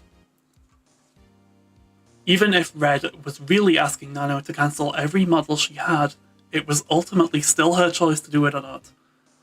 But all of the blame for her actions was somehow put on me. There were only 4 people Red ever explicitly asked Nano not to work with her agreeing not to. The first was Spite at the start of 2023. Red asked Nano himself and he told me about it after. I lied about knowing this in my apology since it was never mentioned in Nano or Spite's documents. Bow, Cotton, and Silvervale were all part of their exclusivity deal in January of 2025, and each for Red's own reasons. I was only ever aware of and in agreement of asking Nano not to work with Silver. Red never told me about the other two. I am not guilty of him using his free will to push his own agenda and express his own feelings to Nano, but I understand that as my manager, everything he said to her or anyone else is my responsibility whether I knew about it or not. Although they were friends, it was unprofessional of him to talk gossip and work interchangeably. We've worked with Nano for 4 years. She is an incredible artist who I've treasured working alongside for my entire career. I put my faith in her at the start when we were both much smaller creators. She saved me from a year-long struggle to get my first model, and she's been with me every step of my journey since. I wanted Nano to be a part of anything she could, and chose to make her artwork the backbone of my brand. I love and appreciate every single thing she's done for me, and I'm proud of everything I've ever been able to do to help her. In April, I believe Nano found herself in a situation she couldn't back out of, and then chose to do what would result in the most beneficial outcome for herself: hide the truth. Below are a large portion of Nano's DMs with Red and I over the past 2.5 years that show any situations brought up in Nano's document in full context, show the relationship we had with her, how she felt about us, and other people involved in everything, and any other relevant conversations that weren't included in what was posted to the public. I've also included some of my own messages with her, and some messages with other people. Some of these DMs are repeated and included in the following sections of this document. Nano's profile picture is different in some of these screenshots because some of them were taken at different times throughout making this document.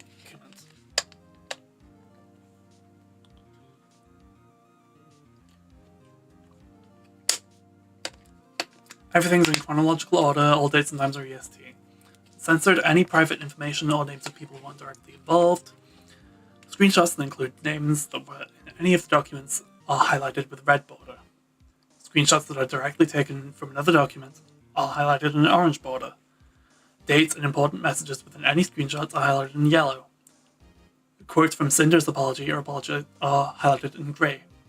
Red's comments are highlighted in blue. January 23rd, 2023. By the start of 2023, Nano was already sharing her commission plans with Red.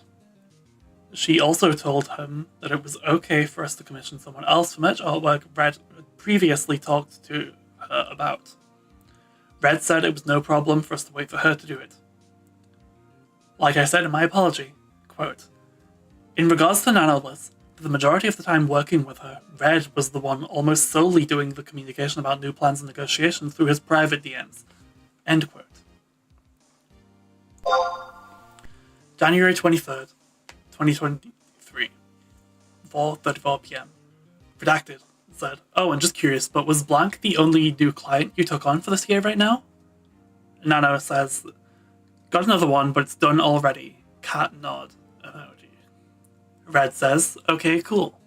It seems like a lot of new people want to work with you, lol." Nano says, "Yeah, I kind of feel it too. By the way, you said you wanted to leave Ducky and Booba for later. It's okay if you want to call someone else. I don't want to delay your plans. But if you're fine waiting, I'm more than happy to work on it." Red says, "Oh, that's okay. We're fine moving things around. It's only really Cinder if you draw it. Other things are going on, preventing us from doing it for Valentine's like we wanted to, so we have to move it anyway. Plus, focusing on getting the 2.0, the Demon, and the 2 starting screen artworks done is more of a priority too." Nano says, "Goddamn, this means a lot to me, what the fuck?" Red responds with 3 heart emojis. Later that day was the first time Red brought up Spite to Nano. Red asked Nano not to work with Spite, and she gladly agreed not to.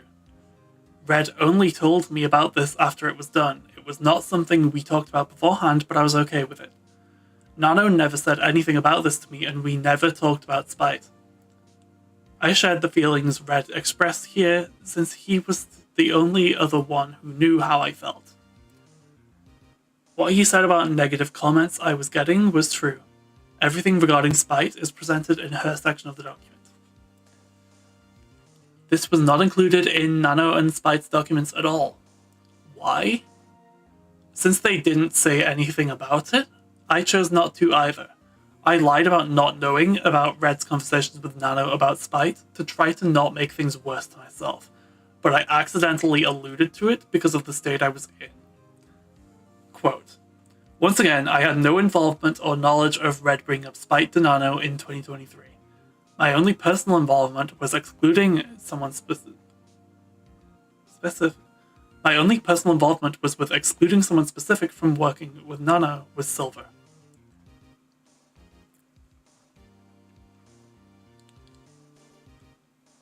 Red says Sinder was upset over what we both thought was Spite copying her. I saw Spite interacting with Nano, possibly with the intent of trying to work with her. I went to Nano myself and asked her not to without talking to Sinder first. This was about one person and one artist they never worked with before, who was fine agreeing to it. As far as I know, it never actually affected Spite. I have never talked about Spite with any other artist, and I'm sorry to hear that I asked this of Nano. This was the first of 4 total times with 3 different artists that I had ever specifically asked anyone not to work with someone else, which are all presented in this document. 23rd of January 2023 at 9:35 p.m. Red asks, hey, kind of a weird question, but would it be okay if we requested you don't work with someone? Nano asks, you mean like being exclusive? Red then clarifies, no, like not accept commissions from one person. Nano asks, ooh, who is this? Red started the conversation as if we were asking Nano to do this, like I would any other time. Red then says, spite, with a teeth gritting emoji. Nano says, oh damn, I almost said something like, when Sinder X spite. Red says, ever since Sinder debuted, we've seen her slowly implement new design details onto herself that might seem like she's taking them from Sinder. Including her now having ear flames she never had, and we think it's because she was the Hellhound until Sinder showed up. But also some of Spite's community has been rude to Sinder in chat, or on YouTube comments, or other people's clips of Sinder. I've noticed her being friendly with you, possibly with the intention of working with you. I just want to ask if you're okay being one Hellhound exclusive. Nano then says, of course, I protect my baby. But I also noticed the Flames editions. It's a shame people can't educate their community. Red says, thank you, Nano. I feel really bad asking you to do something like this. I really appreciate it, though. Nano then says, it's okay, there's no place for rude people. Red says, Mama Nano, best mama. Nano says, Mama protect. Red says, but then I tell Nano, I just wanted to ask if you're okay with being one Hellhound exclusive, and I feel really bad about asking you something like this. Back to Sinder. Nano and I have never talked about spite. Here's me searching spite in my own DMs with Nano.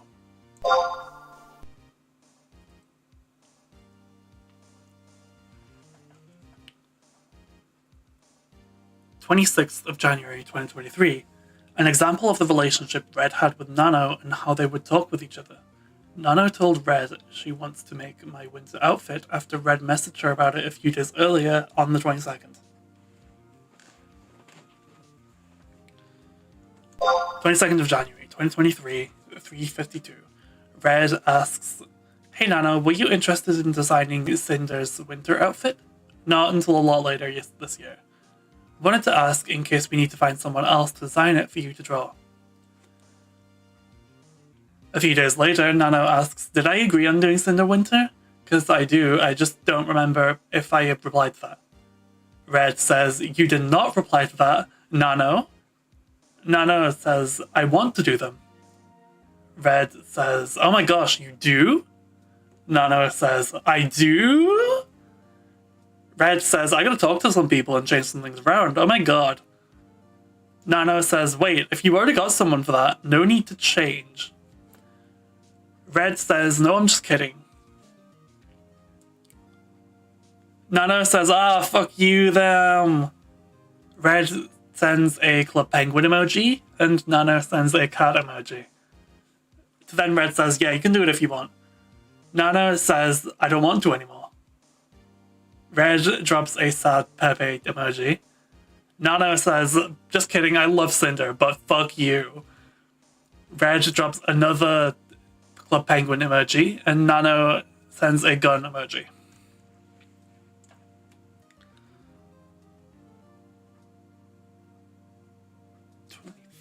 March 27th of March 2023. Red asks about Nano's other work for us to plan around with her, and Nano willingly shared. This was normal between them.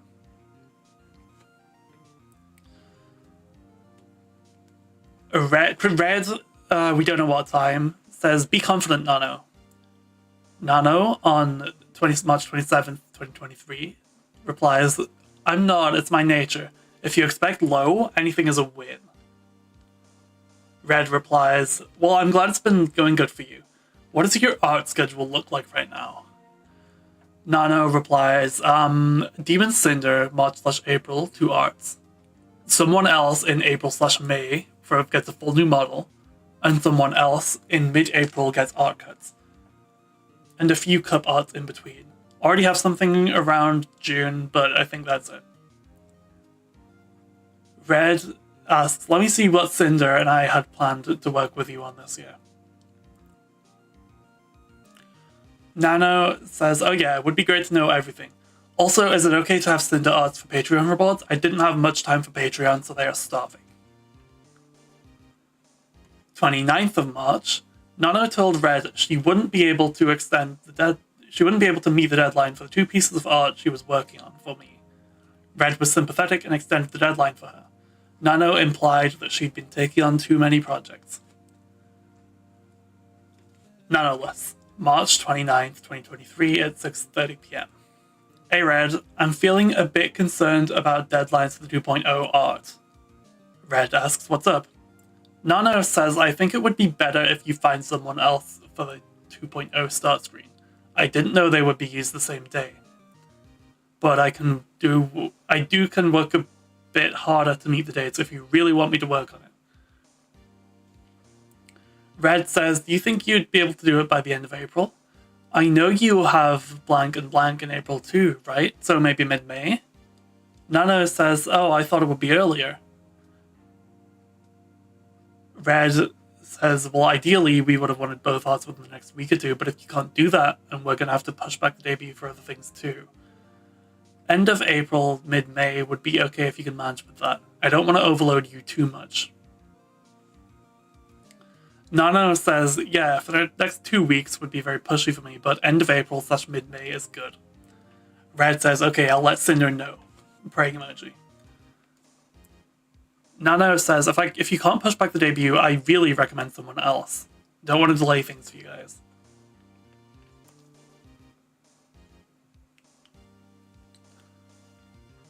Red says, and there's also the waifu cup art for Cinder. I don't know when they want you to start that, but just another thing for you to do at some point, lol. And then he replies to the recommendation of finding someone else, specifically a Discord reply, by saying, no, it's okay, we have to wait for blank anyways, and some other things being worked on. She'll only be starting the demon model in another weekish when she's home, so the debut will be anywhere from end of May to mid-July, depending on when things are done and Cinder and I aren't traveling to cons, instead of the end of April. Nano says, kind of relieved, besides delaying is sad. Red says, it's okay, Nano, and it's a little blob guy holding a heart emoji. But we have a lot of projects that we want to work with you on if you're free this summer right now, lol. Nano said, I'd love to if I had the time. I might stop taking big comms for some time and only work with my current contacts. I'm kinda dying. Red says, I'm sorry we're giving you so much to do. Nana says, it's okay, it's my fault. I decided to birth another baby. Red says, after the 2.0 and Demonauts, blank and your other projects / Patreon stuff, then we will take up all your time. Nano says, gladly. Blank is mostly done, just gotta make some cuts for Reggie. Red says, at least the Sinder art can help out with your Patreon after the debuts. Praying emoji. From April 2nd to April 14th, 2023, Nano turned down artwork plans that were previously discussed for some time off.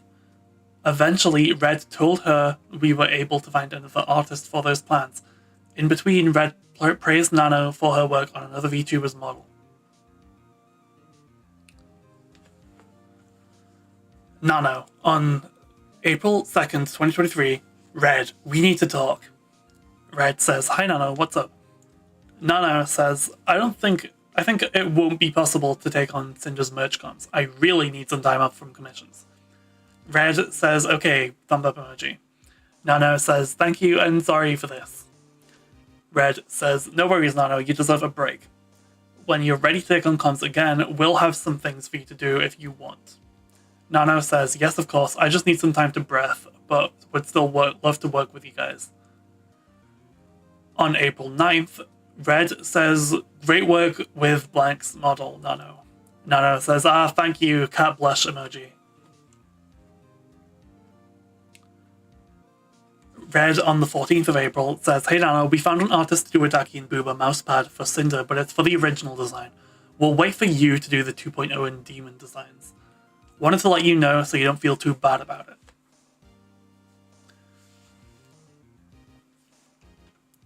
12th of April 2023. I messaged Nano about starting on some pose ideas for my first waifu cup when she was ready and available too. April 12th, 2023, 3:38 PM. Cinder says, hi Nano. Blank was asking me when you'll have some time to work on the art for my Gamerslips cup, and I said you were a little busy right now. Do you think we could come up with some pose ideas together when you have a chance? There's no rush, I know you're busy. Nano says, ooh, of course, can do. You want it two-sided, right? Sinder says, that would be amazing.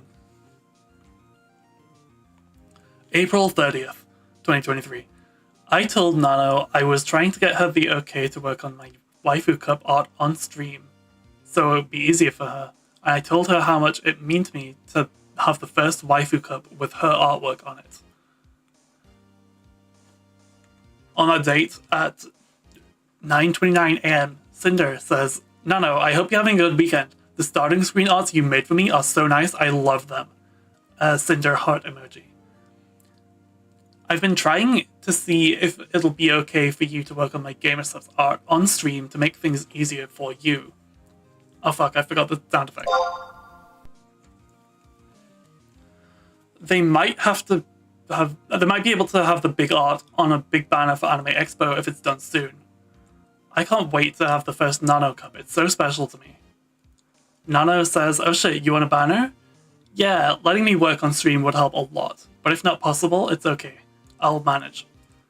Cinder says, I want to make things as easy as possible for you. And maybe if you don't want to stream collabs yet, we can hang out while you work someday. No stream. Nano says, would love to actually. Like, get used first. Maybe we actually hate each other. Laughing emoji. Sinder says, no, don't say that, I could never.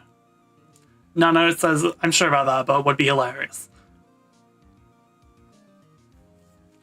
On the 4th and 5th of May, I asked Nano about one of my then upcoming model's sister's debuts when planning my demon debut so they wouldn't accidentally fall on the same day. On May 1st, May 1st, Sinder says, Nano, do you know when blank plans on debuting a model? Just so I can plan around it if it's near my debuts. Nano says, let me check on that. I believe it was around June 22nd.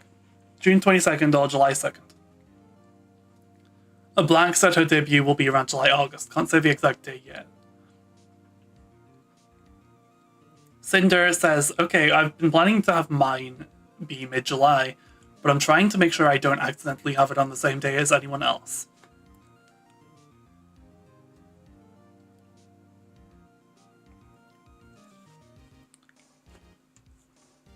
On the same days, Red asked about Nana's projects, about when Silver contacted her about the model made in 2022, and encouraged her to set time aside for her own content. After the GG 2.0 and Demon Art edits, we'll give you a break to focus on yourself for a while. You still have a lot of other projects to do right now other than Sinder. Nano says, thank you, I need some break. Currently only blank. Silver seems to want another model though. Red says, that's like brand new. Nana says, yep, she didn't reply to the model specifications, so I'm just taking this as a chance to be free. Cried laughing emoji. Red says, Nano, you don't need to answer, but I'm just curious, when did Silver contact you about making a first model?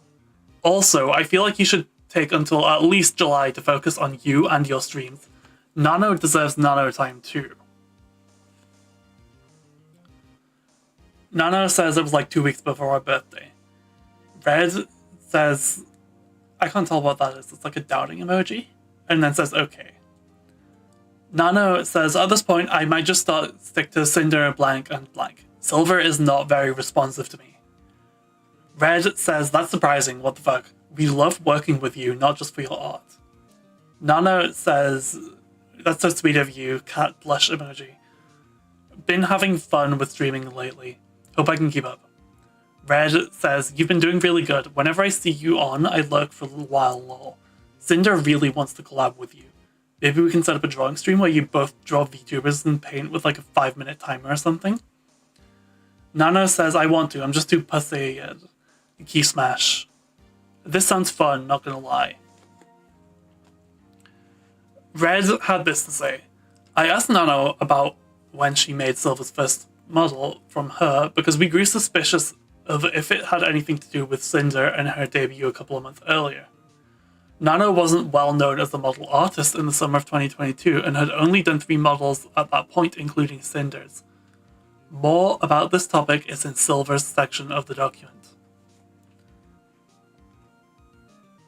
May 5th. I thanked Nano for the Waifu Cup artwork she made for me, and her scale figurine was announced. Sinder, on that date, at 1 AM, said, Nano, you did such an incredible job on the Waifu Cup artwork. Thank you for being the best ever. The same day at 11 PM. Thank you so much for the raid today, Nano. I'm excited for your figure. I'm going to be the first to get one. Nano says, sorry I didn't reply to you before. Oh shit. I'm excited and a bit nervous. Hope it sells well. Cinder, the next day at 7 AM. No, that's okay. I'm going to tell all my friends to buy. Nano says, I appreciate it. Not gonna lie, I'll shamelessly get all the help I can. May 9th and 10th. Red talked to Nano about the situation with my first Waifu Cup, which led to him revealing our experience with Silver Veil over the past 2 years. Spite was mentioned towards the end of their conversation, and it was the last time she ever talked about between them. For this, I was told that Silver Veil had her own Waifu Cup with Nano's artwork on it that was already far into production. I was very excited and proud to have the first Waifu Cup with Nano's art, and all of a sudden that wasn't going to be the case. Not only that, but if my cup was going to be released after Silver's, I would have been harassed for copying her again. Red says, I did not lie to Nano about anything I said in this conversation and would have had no reason to. Everything I said was as I genuinely thought and expressed, speaking to a friend I trusted. Red, cut off screen, says, you're literally the best. Nano says, nah, with cat blushing emoji. Red says, the cup might be coming out sooner than we were planning because of conflicts with another release. Nano says, oh no, what a disaster. Red says, yeah, there's another creative thing coming out and we wanted to make sure Cinder's was released as soon as possible.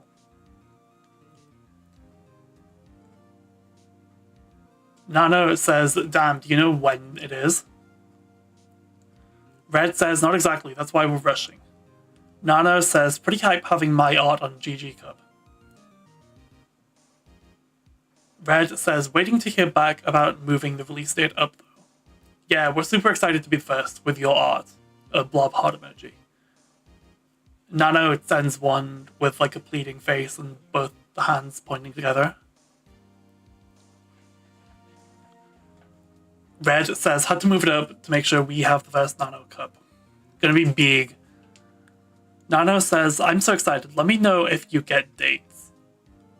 Red says, it was supposed to be towards the end of June. We're waiting on confirmation, but it could be within the next couple of weeks. Nano says, let's go. Red says, the other thing with your art and it could be coming out soon, so we're going sonic speed on this bitch. Nano asks, other thing? Red says, but they still want the art at AX, probably without cups being on sale. Nano gives like a worried look. Red says, yeah, wait a minute. Nano also, again, gives a different worried look. Red says, I thought you would have been told. Okay, so I'm probably not supposed to say anything, but Nano starts laughing at this. Red says, you gotta keep this between us. Nano says, of course. Red further emphasizes no leaks. Nano says, I'm leaking excitement.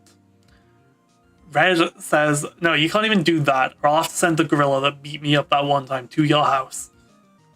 Nano says, okay, I'm clogged. Red says, okay, so Sinder has been very excited about having this first cup with your art. Like, super big deal with the cool double-sided two-color effect.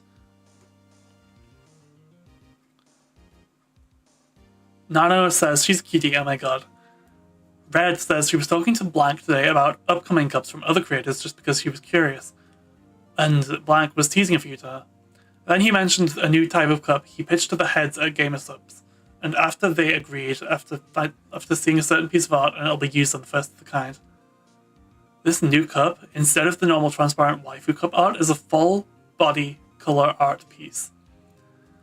I don't know how the cup will end up looking though. Okay, and this is top secret. You can't say anything to anyone, not even Blank. Because technically this was between him and Sinder and I shouldn't know about it, but I'm the manager. Nano key smashes a lot. And Red says, I thought you knew. Nano says, Blank, me, GG people were very interested in my work. Maybe it was a foreshadow. Red says, this new full body art cup is of silver and it's basically the same part of production as silver. Red says, this new full body art cup is of silver and it's basically at the same part of production as Sinder and it has your art. What Blank told Sinder is that it was something you drew for silver for Blank and it was never used, so she's reusing it here after Blank pitched the idea to make it. So Sinder starts panicking about it. We have no clue when they plan on releasing that cup, but if it's before Sinder, it won't be the first Nano Cup. Not only that, but Sinder said the hand with heart positions are really similar, which isn't your fault because you didn't know anything about this. And if Cinder's cup was to release after hers, then it would be just more fuel ongoing to the ongoing drama between them, and Sinder will get more hate about it. Plus, hers is a brand new full art color cup, while Sinder would have a normal waifu cup and would be overshadowed in comparison. So Blank was doing overtime coordinating Blank to try and work out an emergency plan to get Cinder's cup out as soon as possible. There's just a lot of unspoken drama between Sinder and Silver. Only me and a few other people know everything. It was important that we get Cinder's out before her.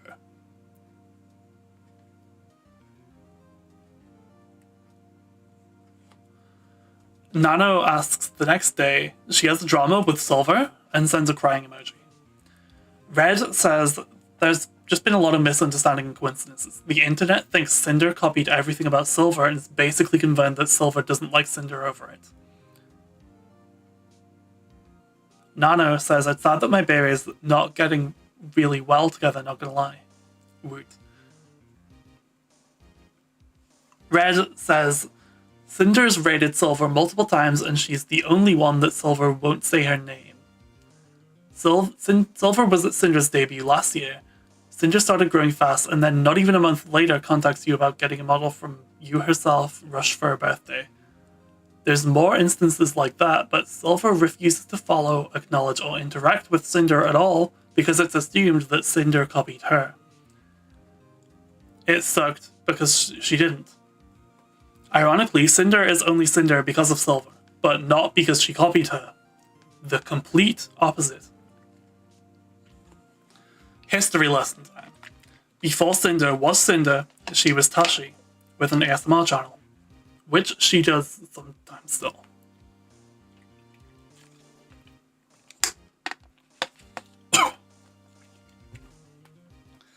Red further explains out of the messages. Silver didn't like Cinder, and how she would respond to Cinder's raids is the past experience that we had to infer that Lily's reactions to her raids, along with her other behaviour, signaled that she had a problem with Cinder.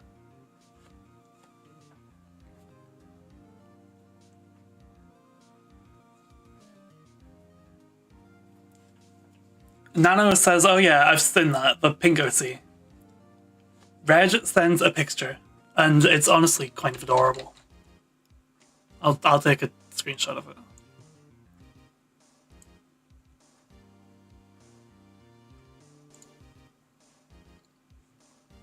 Just so we can see it a bit bigger.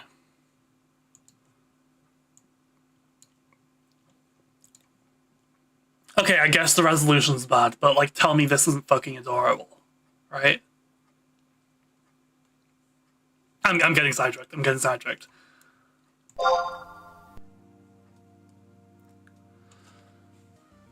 Yeah, she's always loved wolves, and she's always loved the cherry blossom motif.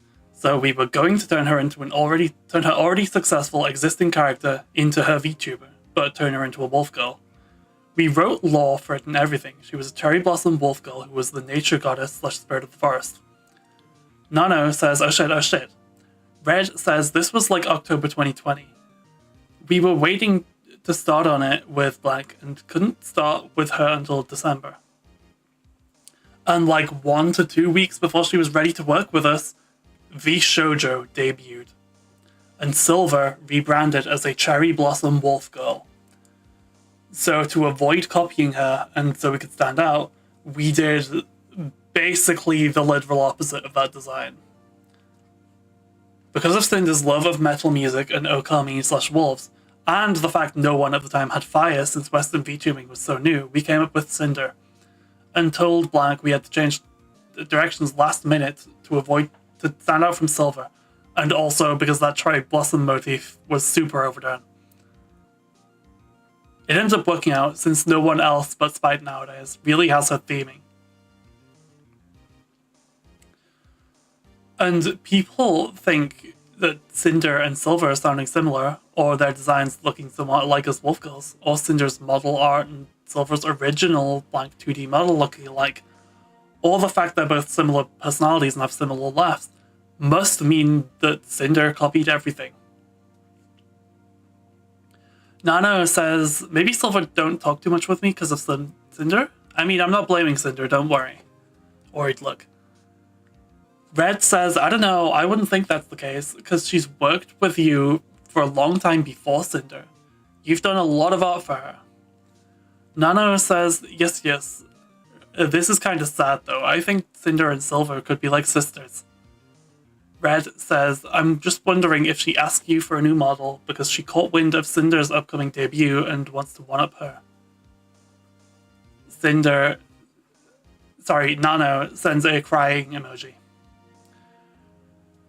Red says, literally, replying to the thing that says that Cinder and Silver could be sisters. With, literally, they're so like their personalities and their opposite designs, they could fit so well together. Cinder just feels like she's always in Silver's shadow because that's how people think. Nano, tell me this wouldn't work. With an attached picture of the two side by side. Nano key smashes and is like, yes, dude. But like, Red says, but like, going back to the Gamer Subs thing, if Silver releases her new impressive cup first, it's just gonna overshadow Cinder's. Plus, she'd take the first Nano Cup title, and since the poses are similar, people would say Cinder's copying again. Nano says, I feel just like Cinder with blank. People use such still compares a lot, and I feel like I'm always on his shadow. With a crying emoji. Red then also says, oh, and plus we didn't even give blank Silver as a design reference, we gave her blank, lol. Nano gives a worried look. And Red says, I completely understand that, in reference to feeling like they're in someone else's shadow. I actually like both of your art for a long time. Big blank. I've always thought of you as the bigger artist. Another big blank. Nano says, thank you, what the fuck. Yep. Red says, damn. Yeah, I like blank too. Big blank. But you can't tell me that is better than this. God artist Nano. Okay, I'm not supposed to have this image saved, but let me show you the cup arts. Nano gives a worried look and says, thank you, Red. On the hentai world, skill don't mean much, but booba. Red replies to that, saying, yeah, but you draw the best booba.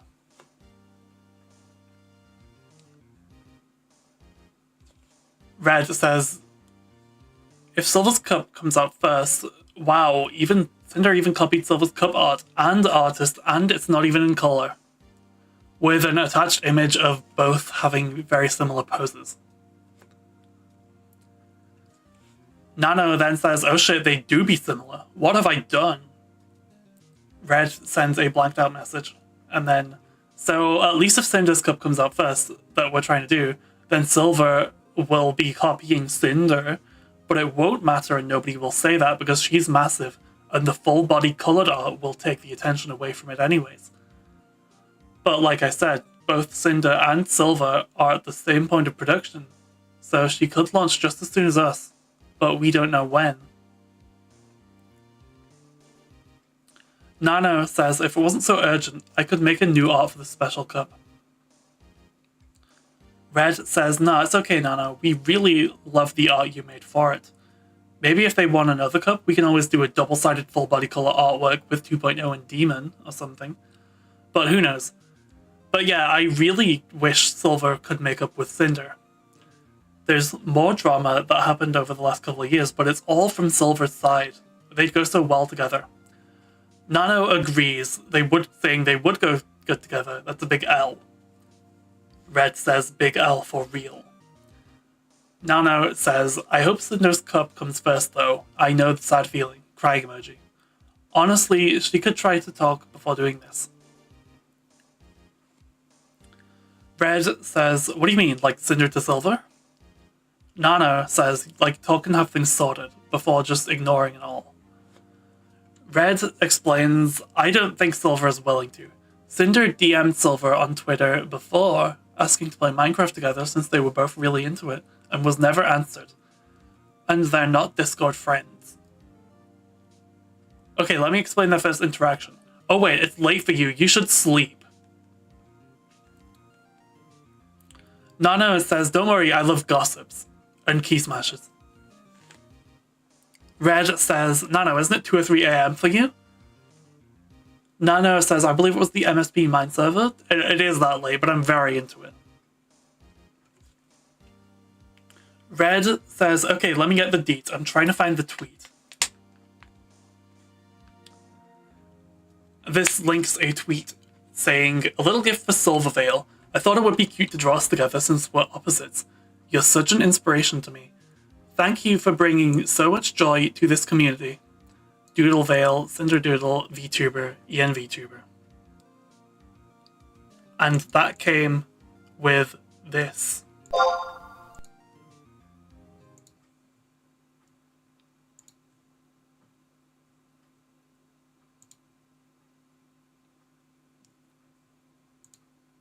Attached is this artwork. Drawn by Sinder I believe, of Sinder and Silvervale together. It's very cute.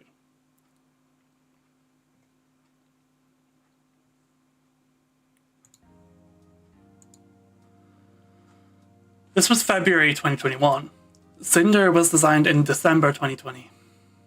Cinder is a talented artist from high school and college, and she didn't pick up art for a long time until she got a tablet laptop for working on the ASMR channel, like thumbnails. So, when she became a VTuber, she wanted to draw fan art of herself with other big VTubers. Silver was the first one she did. She planned to do her and someone else drinking tea, Bao splashing water on her head and her getting upset, and someone else playing drums while she played like a Guitar Hero guitar. Nano says, "That's cute, I remember that art actually." Reg further explains that she never actually ended up doing those other pieces, so only the silver one exists and nobody knows about the other ones. So in isolation, it seems like she only ever meant to draw this one for silver. The problem was, in that tweet, Sinder said, "You're such an inspiration." In reality, Silver was an inspiration for the design by not wanting to be a cherry blossom wolf, but not by her streams or inside jokes or personality or anything, because Sinder didn't watch Silver. So people look at this one fan art Sinder ever did and the fact she's an inspiration to point to them having similar names, designs, and personas. But that's not all the drama with this post.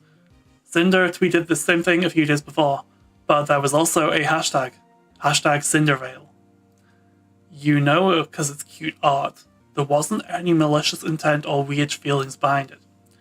Mama Vale retweeted the original post, then unretweeted it, and we were like, what happened? Nano says, people make too much fuzz out of nothing too. Reg says, at the time we were working with blank on Cinder's alerts and panel art. Nano says, there's so many VTubers that are very alike. Red says, we knew blank was friends with Silver, so we asked if there was a problem. And blank said that Silver was really off-put by that hashtag Cindervale and that she was going to message Sinder.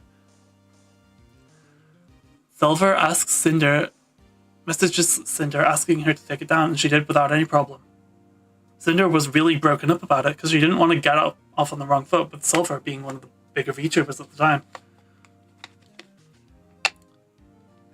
Also, since we redesigned her into Sinder, I've always pushed for them to interact because their designs go so well together. So she hooked down the tweet and reposted the one I sent to you.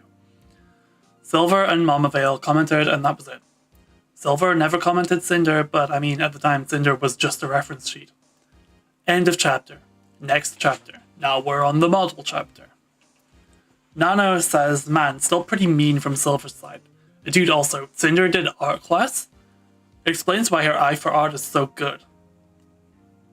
Red says she is artist. Nano says, is the design change that made you guys have issues with the first model artist? I remember y'all coming to me because the other one didn't work so well. Red says it's a long story. Nano gives a worried look. In between these screenshots, Red told Nano the story about the long process of getting my first model, but it's not relevant to show here.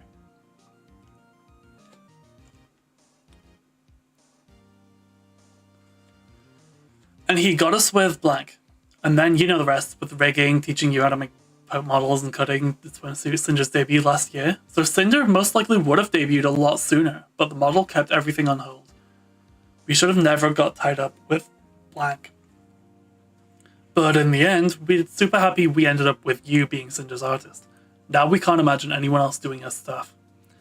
And who knows if blank was influenced by Sinder at all. Either when she decided to get a model from blank or when blank cancelled on Sinder. But like I was saying before, Sinder debuted and Silver was there for like the first hour, watching, never said anything. Then a few weeks later, goes to you for a model, after we got you training, lol, and your art improved so much in such a small time. Even when Sinder debuted, people were saying she looked like Silver, sounded like Silver, acted like Silver, the name sounds like Silver. People say these two look alike. Oh my god, there was even a meme we made last fall. That was an inside joke between Sinder and I. Hold on. Linked is a video that, of course, does not work because this is just a screenshot of said video. But we made this meme. It was a really old joke between us, October 8th last year. This was not like a meme going around trending or anything. A week later, on the 16th, the exact same thing. Silver does not follow Sinder because she refuses to acknowledge her or validate her in any way. But she did this, so like, she is watching what we're doing. And we were like, are you kidding? So she replied to it with her own tweet. Just to kind of be like, I'm not the one copying her. And this was around the time the BSMP, I almost read that as the BDSMP.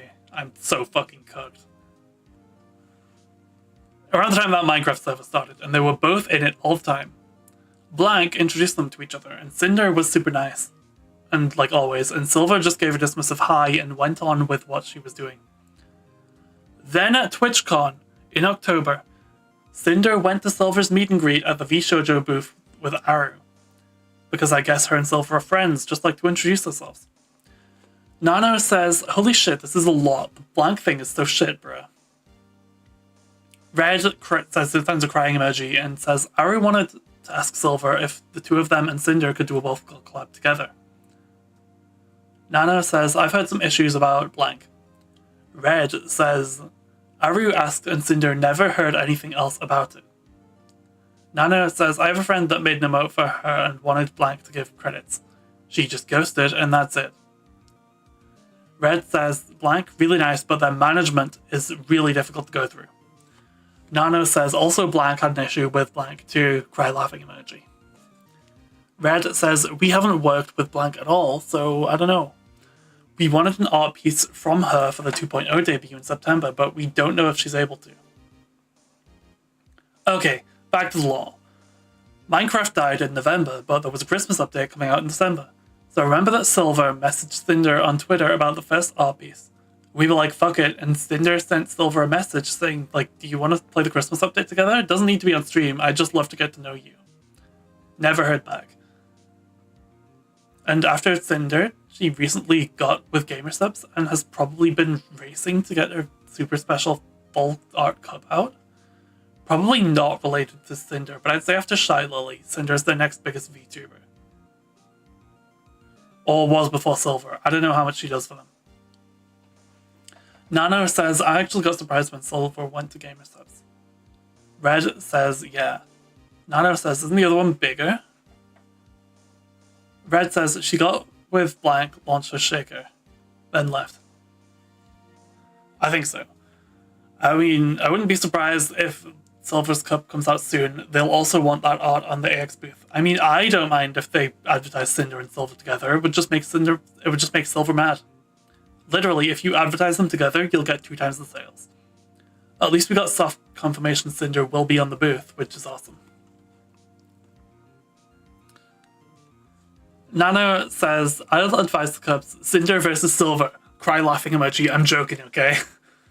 Red says, and when you told me she asked you about doing a new model, I wonder if it's because Sinder posted 2 or 3 teasers for her new model on Twitter and Silver stalks her page and saw it and thought she had to beat her to it. Or at least take up your time so you wouldn't be able to do what Sinder needed. Red replies to the Sinder versus Silver joke with LOL, like honestly, it would benefit them both, but Silver feels like she has too much of an ego. She'll never give Sinder public validation as long as she believes Sinder is a copy. Nano gives a worried look, and Red clarifies, now listen, I don't want you to think we're telling you not to work with her. She's a big customer. Nano says, at this point Sinder should just give up on that and keep walking. To which Red replies to, true and real. It's just hard because it's hard for the public to separate the two. Kind of like blank. Nano said, I did this with blank and I'm living, but blank seems like a cool guy. He just feels like my Dinkelberg. Red says, LOL, Sinder is Silver's Dinkelberg. This is perfect. Nano says, I don't understand blank issue. Red says, Cinder is just trying to be nice and Silver hating her, lol. Nano says, yes, exactly. Red says, Blank had beef with Blank debuted last year because she said on stream she was ripping off her voice. Something like, why watch a rip-off when you have the original? Or something, and like, Blank just ignored it because she didn't want to start any fights. And I don't know what happened behind the scenes, but they're fine now and they interact on Twitter. And Nano says, oh, okay. But Red says, they're inseparable because people always associate them together from that, like Cinder and Silver. Nano says, I never thought it was something, Key Smash. I just called it the voice meta. Red says, and the names being so similar doesn't help us either. Yeah, cute accents always do well. Nano says, change Cinder to Tinder. Follow me for great tips. Red says, actually just buy Tinder. Quit VTuber, become dating app. Nano sends a laughing emoji. Red says, so like, we're not saying to stop working with Silver, but like, we'll always have plenty of work for you if you're willing to take it. We really appreciate everything you do for us, and Cinder really wants to get closer with you. She's just learning to be more social. Nano says, that's a cute statement. Also, oh shit, my ass. Laughing emoji.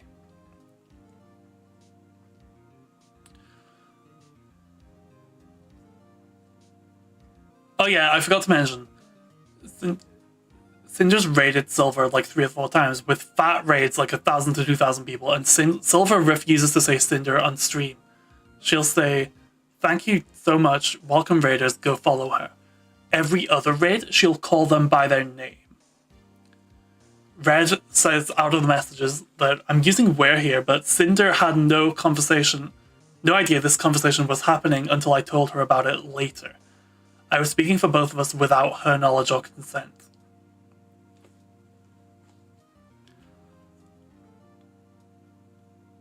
Red, back to the message, Red says, what the fuck, like, make it more obvious you have a problem, Silver. Nano says, but she can't even hide it. They then briefly talked about Silver leaving V-Shoujo between these screenshots.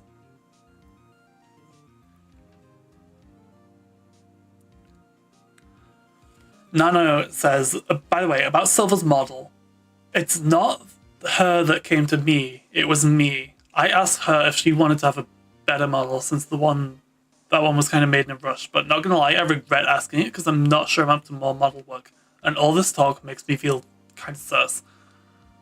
She didn't give me a proper reply about the model yet anyway. Red says, oh, okay, no worries, Nano. I'd rather it be you asking her than her asking you, lol. Oh my god, I found it. Twitter link to a blanked out profile saying, Cinder VTuber, that's wonderful. Brightens me up to see this, and you deserve being so cool. Chill and actually comfy, a truly good wolf. I'm sure that cosplay will be neat AF. Red says, this was replied to one of Cinder's tweets last week, lol. Nano says, yeah, just wanted to say that so it's less weird. Still a lot on the bag, though. Red says, is okay. Nano says, damn.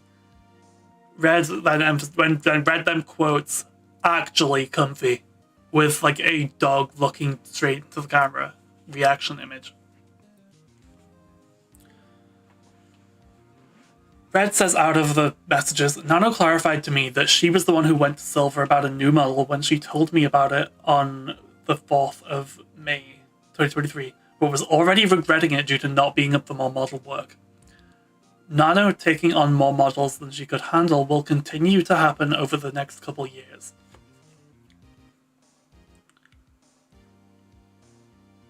I wonder who that's about. And it's just been crazy, Nano, and that's why we're rushing the cup. Lol. Nano sends a cry laughing emoji, to which Red responds, welcome to the inner circle. Only a few other people know about the Silver Veil drama. Nano says, that was like How I Met Your Mother, Butcup. Red then says, Butcup. Butcup? Maybe next cup, with an eye looking emoji. Nano then says, chuck off an asshole. And Red says, I no longer want a butt cup. Give me a boob cup, please. Nano says, but it's a great investment.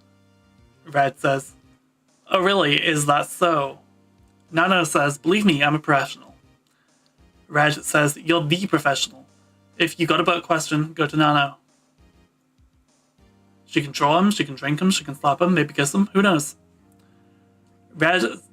Nano says, this makes me salty. I have a bad butt history. Red sends a disparage emoji and says, do I want to ask? No, I don't think I will.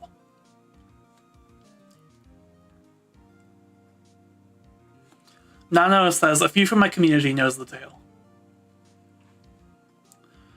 Red says, Nano, it's 5 a.m. for you and you're about to tell me about bad butt history. How am I supposed to take that? And don't say up the ass. Nano says, also thank you for all the explanations. It was a ride. A key smash. I do be a little down inside.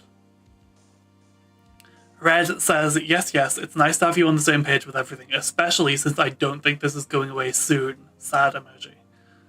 I appreciate you staying up to listen. Blob heart emoji. Gonna have my Sinder figure and my Nano figure right next to each other. And the silver figure will be in the box in my closet. Nano says, I know it's a different situation, but I do feel very similar to me and blank, so it pains me a lot.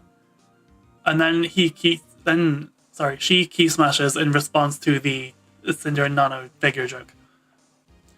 Red asks if blank was ever mean to you. Nano says, no, that's why I say it's a bit different, with a cat nod emoji. Red says, oh yeah, blank was nice when Sinder worked with him. They actually raided today, lol. Sinder says, I just felt like being his shadow for long. I still get the feeling, but I bulk up, with a Doge swole, buff emoji.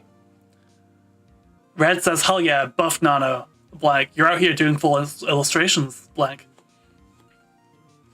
Nano sends a pleading, finger pointy gif, saying, thank you, not gonna lie, I react kind of well out of spite. Red says, especially looking at the difference. And Nano says, when I get angry, I want to destroy. Red says, look at how much you've improved. This is like a year and a half apart. Wait a minute, I can't find it. Red then sends art of, I suppose a before and after image showing Nano's improvement, saying, look at it. Nano says, like my VTubing arc, I'm being moved by spite and I enjoy it. Ah yes, this made me proud, not gonna lie. Red says, be careful with spite, I hear she copies things, lol. Nano sends a gun and a laughing emoji. Red says, also, we can't really say anything about spite because people will say, well, you copied Silver, didn't you?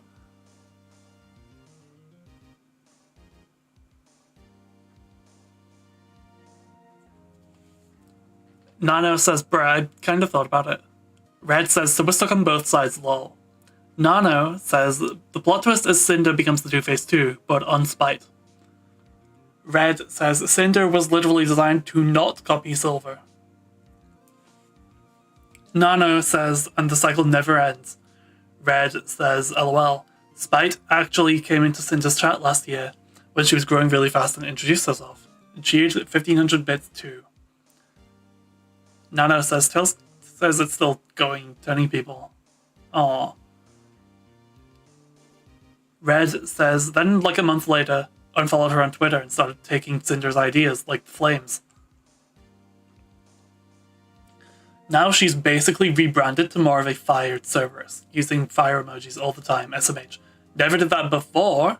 It's funny because she used to call herself a hellhound, but stopped when Sinder grew past her and now uses Cerberus or Cerberpup or whatever her lord says she is, I don't know. Nano says the unfollow is weird. Red says yeah, so it's there was also unprovoked tweets from her I didn't copy anyone else for my design is all me, this is who I am. Huh? Who are you saying that to? Oh, LOL on random Sinder clips on YouTube. there was one dedicated Spite fan or someone she knew that would comment on these clips, saying like, when are you gonna clip Spite? Only on Sinder clips. Nano says, honestly, Spite x Sinder design is much more sus than Sinder x Silver design. Red says, all saying rude things about Sinder, always mentioning Spite. Yeah, especially after Sinder debuted with Spite's redesign. Nano says, bruh, it always begins with fans saying shit. Red posts a side-by-side of Spite's original design compared to Spite 2 to 3 months after Sinder.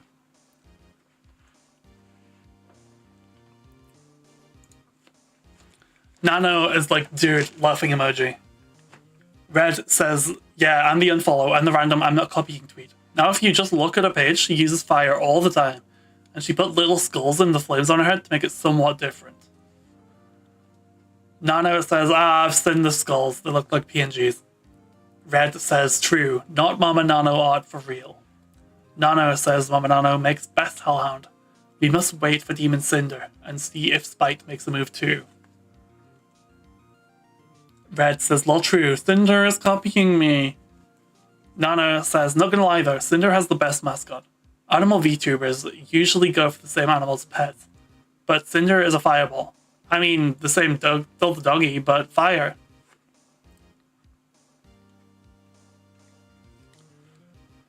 Red told me the gist of this conversation with Nano, and the next morning I messaged her about it. May 10th, 2023. Sinder says, Red told me he was talking to you about the full story, Lamal. I haven't really told anyone else about this except blank and blank last month and of course blank yesterday. It's just been eating me alive since I've released my design and I can't escape. I've been living with this for so long without anyone knowing the truth. But also I didn't want to say anything or tell anyone because I hate drama. I just want everyone to be nice and happy. I also didn't tell you about the cup art being similar because I didn't want you to feel bad or blame yourself for anything, but I'm glad and relieved that you understand now. I'm so thankful for you, and I want to get to know you as more than just a business partner and have fun and play games when you're ready to. I know you're going to have so much fun.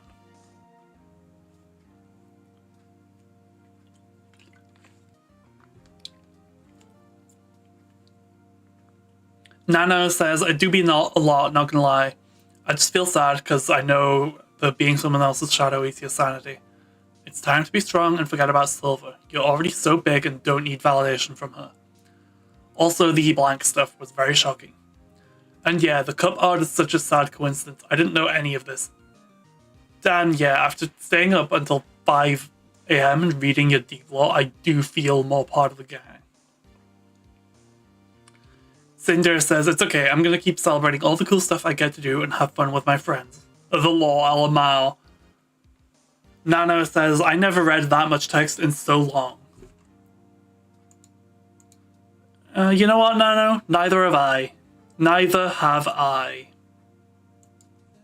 I feel very cultured. Sinder says, I can imagine, it's been a long time since all this started and so much happened. Nano says, I can only imagine how much you molded over the first model, damn. Sinder says, but I'm thankful it worked out this way, because I wouldn't want to work with anyone else now. Cinder heart emoji. Nano says, I feel the same. Not gonna lie, I modded a lot working on your first model, but it was worth it so much. Second model was so much easier. Cinder says, you're cute. I know my model is really complicated, but I'm so happy it helped you improve so much.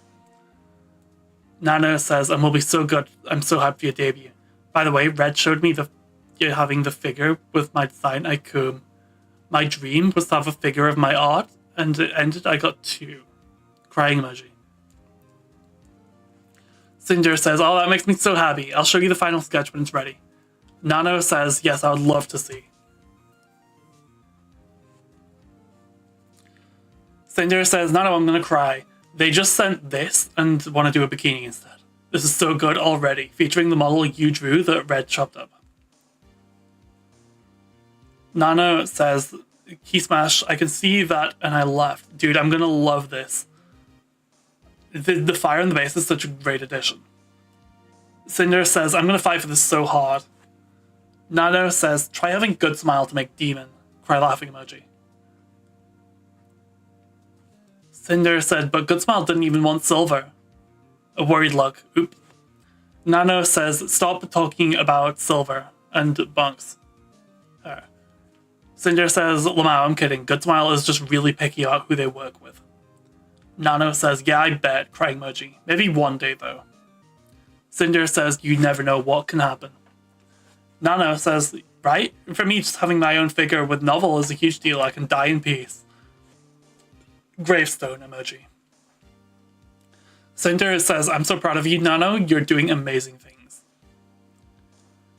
When Nano suggested I have good smile make my demon figure, I said they didn't even want silver, which is something I heard from another friend. Good smile is very hard to get to work with. She was a much larger creator than me at the time, so I thought my chances of working with them were even smaller. I chose to keep this in, and I'm pointing this out because it's the only time I ever said anything mean about silver in any of my DMs with anyone.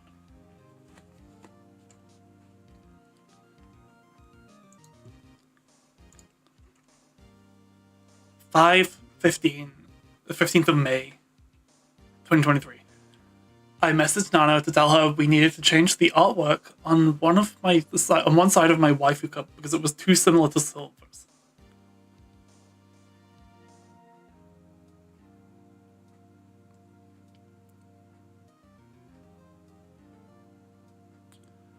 Sinder, on that date at 1 p.m, says, Nano, I have to give you a heads up.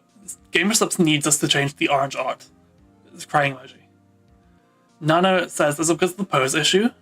Sinder says, I was just in a call with them to discuss when my cup was being released, along with the artwork similarities between mine and Silver's cups.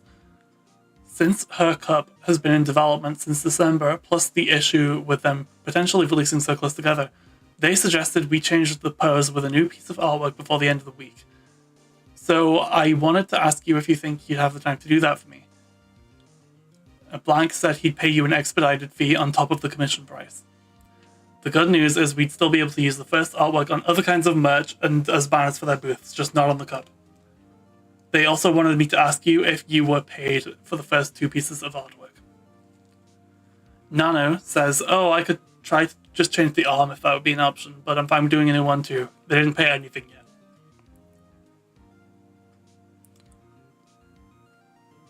Sinder said they said they'd prefer a brand new one, so 3 separate pieces, especially because they want 3 to fill a giant mousepad. Nana says AO. Sinder says, I'll let them know you haven't been paid and Blank should get on that as soon as possible today. Do you think you'll have time to do it this week? Nana says, I can do the rushies again. I'll be removing my wisdom teeth tomorrow, but I'm 80% sure it'll be good. Last time I was, at least. Sinder says, Nano, don't die trying to art. May 25th, Nano suggests an artist for a reference sheet, and Red told her that we were holding onto my winter outfit for her to do since she was interested.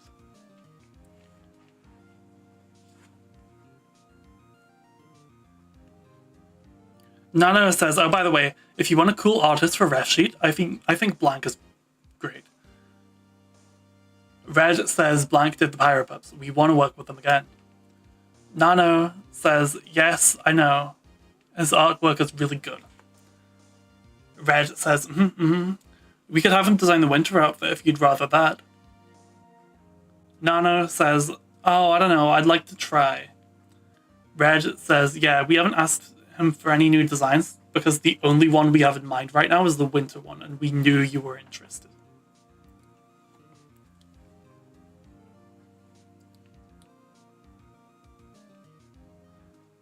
What is month 7? January, February, March, April, May, June.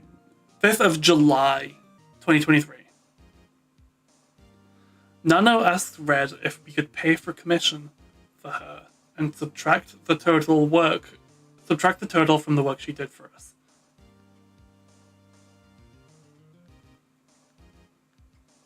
We've done this multiple times over the years to help her when she needed it, and she'd take the difference off of our commissions. This was while we were at Anime Expo and had just bought a life-size standee of her.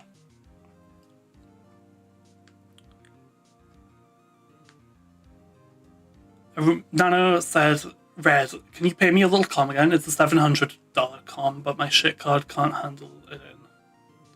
Red says, yes, as soon as Sinder wakes up. Today is our work day in the hotel, lol. We bought you. We can just pay the invoice you sent. Nano said, no, I didn't know you guys weren't home. I can wait till it's good for you. Paying the com for me would be better if possible. The issue is my card can't handle the numbers. Sinder sent the pic to me. I was like, wow, they got me taking some air and touch grass. But I was outside because Sinder kidnapped me. Red says, yeah, we were like, we need to Nano home, let's bid on her. Now we have to figure out how to ship you. Red replies to paying for the com with, and I think Sinder would be okay with it. We can just take it off our invoice later so it bounces out. Gotta help Mama Nano when we can. Blob heart emoji. Between the 16th and 21st of July, I showed Nano that I included her eye symbol in my demon room after my debut, which I've been including in all of my major room backgrounds for years. Nano wasn't a tool for Red and I to use, she was someone we both cherished working with. She said she was planning to start on my winter design soon.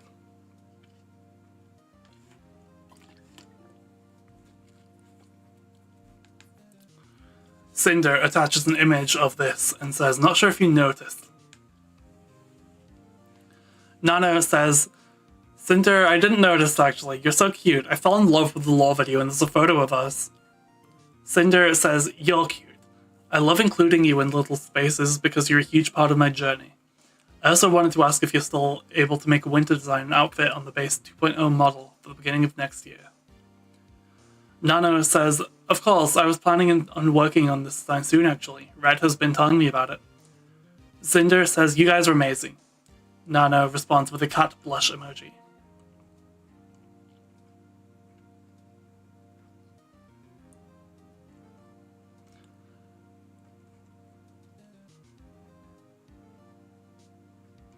Attached are reference images of Nano's and the same eye design from Nano's in Cinder's room.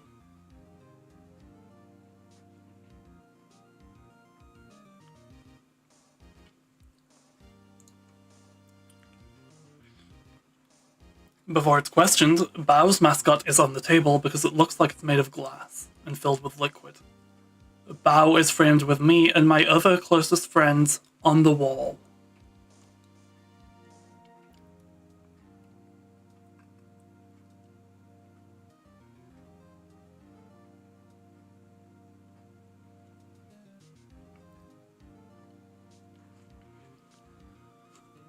On the 18th and 19th of July, Red asked Nano about Silver asking about a model right after Cinder's Demon debut.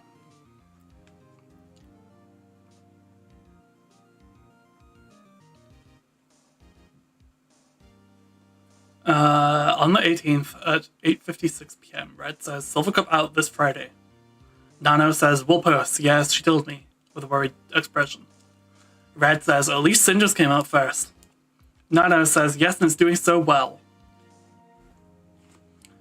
Red says, did she have you make a second art piece recently for it? Nano says, gold bar raising fast. Red says, yeah it is, we're gonna get that flavor. Nano says, I think I made last month or even before that. Red responds, I can't tell what that emoji is meant to be. But Nano responds with, but man, Cinder's model called a lot of attention. Blank and Blank messaged me for models. Red says, did she ask you for a new model yet since Cinder's debut? Oh lol. Nano says she kind of did actually, but I'm kind of excited for Blank. Red says me and Cinder were like, she probably already asked Nano.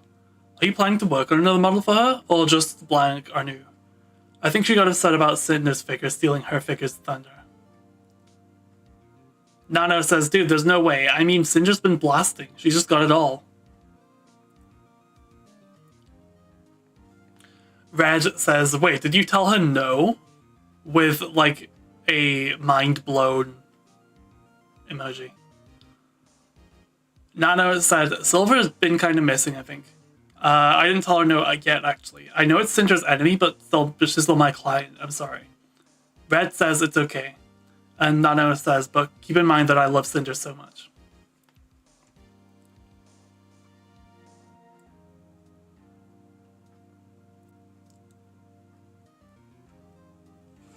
Red clarifies outside of the messages. After I asked, Nano told me Silver already asked her for a model after Cinder's Demon debut, which was 3 days before this. When I enthusiastically said, wait, did you tell her no about that model? Nano had the ability to tell me no. Silver was still her client, regardless of how I felt about it, which I accepted. That's just business. Her calling Silver Cinder's enemy at the time were her words, not mine, and not how we viewed Silvervale at this time, just someone treating her unfairly. Red asks, is she rushing you for a birthday model again? Listen, I just wish she'd play nice, man. Like, Cinder didn't copy you. Stop being like this. Nano says, oh no, it's just a new model with one of the contest outfits. Right? I don't see a point. Like, wow, Wolf Girl. Red says, please don't be bitch, Silver. We just wanted Silver to get along with Cinder, but we could recognize the way she'd always acted towards Cinder.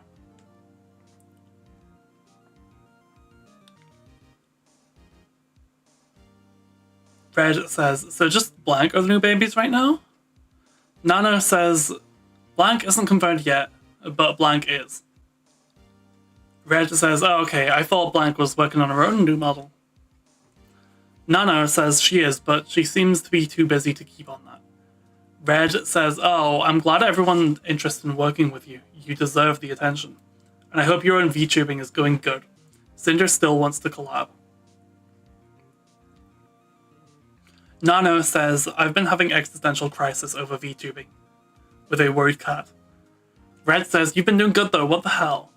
Nano says, I don't know, I just be like that. Red says, how is your new design coming? Oh, and I guess we can start working on Cinder's winter design whenever you want, lol. Make sure you save time for new Cinder stuff too with Blank and Silver and everything else you do. Nano said, my new model's going a bit slow, not gonna lie, but don't worry, I didn't confirm anything with Silver yet. Red says, I think Cinder and Silver will always be fighting for your work behind the scenes. What's up with your new model? Nano says, oh no, big deal, just taking my time to work on it.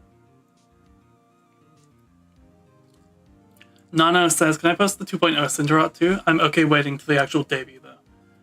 Red says, I think it'd be better to wait to post the 2.0, but you can post the demon art.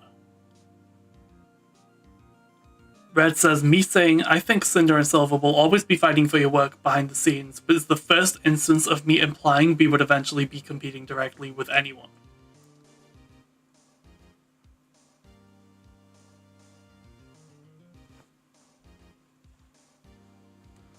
Nano says, no problemo. Is there a set date for 2.0? Red says, we were going to do Cinder's birthday, but it's probably going to be early October. Just a lot we have to take care of before that debut. Nano says, oh shit, I hope it's nothing bad. All I know, Cinder is a non-stop opportunity machine. Red says, we have some problems going on and things we need to fix, and just drama getting to us. But yeah, it's non-stop crazy things. Nano says, man, no more drama, with a FF14 play dead emoji.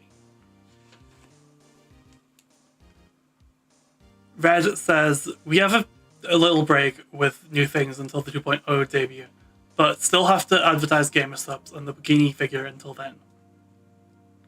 And responds with yes to no more drama. Nano says, may I know what's up? I kinda like to gossip. Which Red then says is because Nano's always been open to talking about drama and gossip with me. Red kind of responds vaguely, saying drama with some friends when we were traveling. Just people not acting very nice and being kind of two-faced. And now Silver stuff is getting to us since we didn't plan for her to be releasing things so close to ours. Nano says, I'll slap you about Silver stuff. Red says, it's whatever, I guess. Nano says, forget about her, I swear. Red says, yeah. Nano got tired of hearing about drama about Silvervale specifically.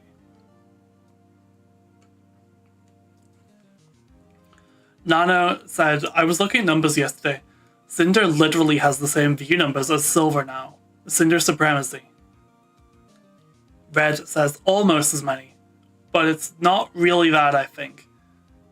It's more like wanting her to recognize Cinder, even though it literally doesn't matter.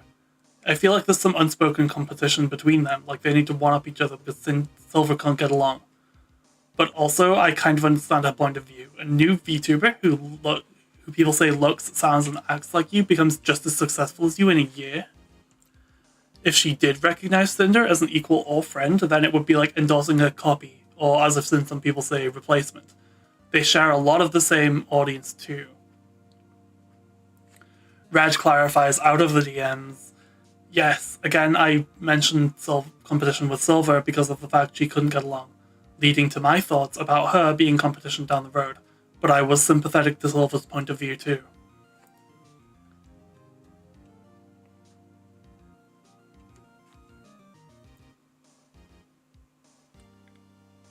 Red says, so we have to fight for their wallets with our cups and figures. We did undercut Silver's figure though. Nano says, I mean, I think Cinder is winning considering her goal for the cosplay. Red says, true.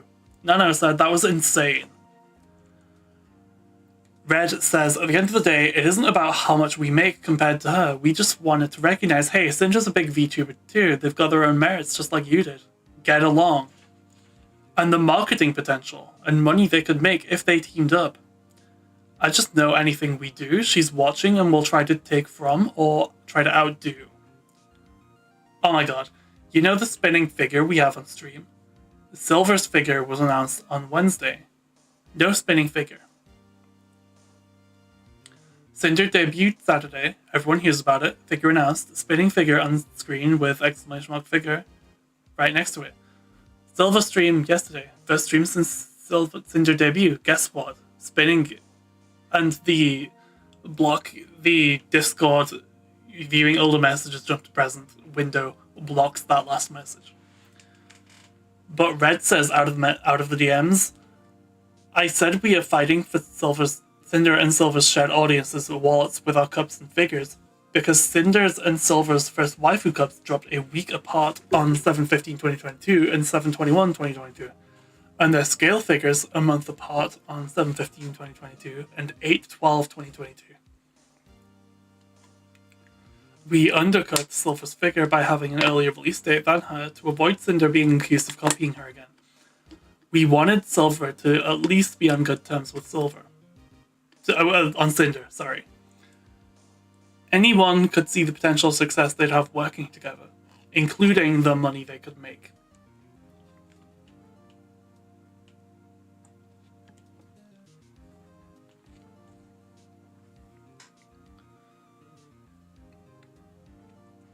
July 20th, 2023. Red complimented Nano's work she did for Silver and told her I wanted Nano everything.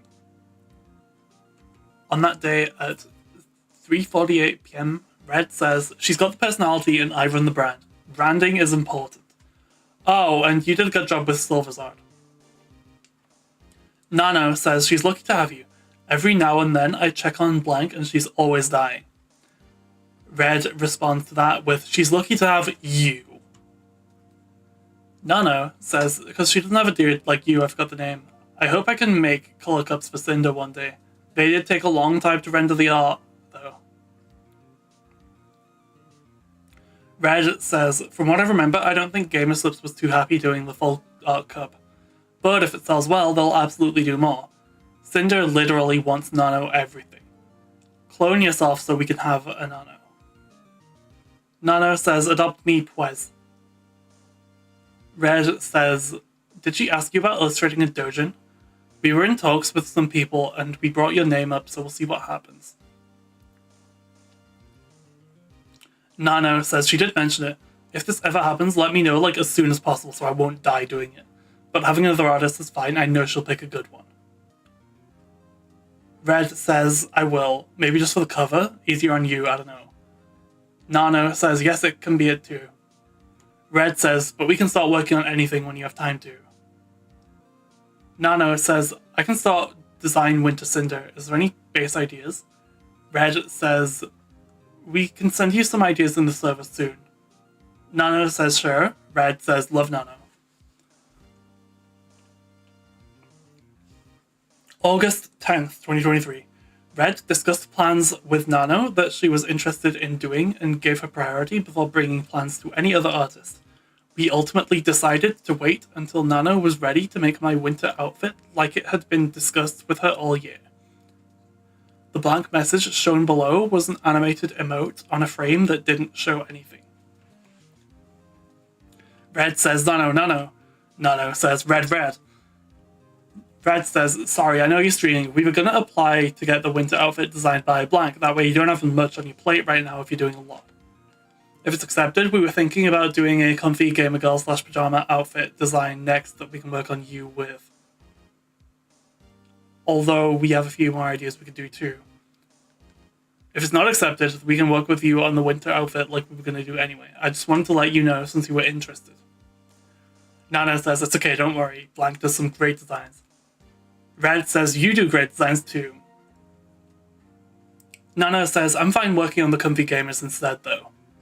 Red says, but if you were really excited to join design the winter one, you can do it. We just didn't want to overwhelm you with stuff if you're taking a lot of work lately. I applied for them to design my character, so we figured while they're open, we should apply for them to do something for Sinder. Nano says, yes, Waffo. I mean, I'm excited, but Blank will just love the goodies for sure. Red says, oh, and if you have any ideas for Cinder outfits you think would be cool to make, besides the ice, the winter ice, and comfy gamer, we were thinking of pirate, rockstar, heaven hound, ghost, and bringing the bikini to the 2.0 model. Are any of these more interesting to you than ice? Because we can give Blank one of these and you do ice. I talked to Cinder and she wants to give you priority with whatever you want to work on. Nano says, I think the seasonals should come first so she has a fit for all year. Then the specials. Red agrees. An unrelated conversation happens between these messages, where Nano says, I'll hold a bit on the winter Cinder a bit, then we'll wait for Blank. Red says, for what? Nano says he wasn't going to make the winter fit. Red says we didn't apply for it, so you can do it. That's why I asked if there's any other outfits in that list you'd want to do, then tell me so we can have him make something else. Nano says, go apply, I thought you did already. Red says, no, you're Pika Loco. No dummy, I was talking to Nanolus. Nano says, okay, I'm good working on it anyway, but still, feel free to have Blank work on anything. I don't mind, I'm just one little guy anyway.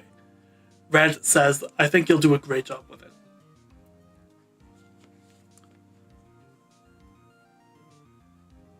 Okay, my voice is actually kind of starting to hurt now. I may have to take a break. Or do tomorrow.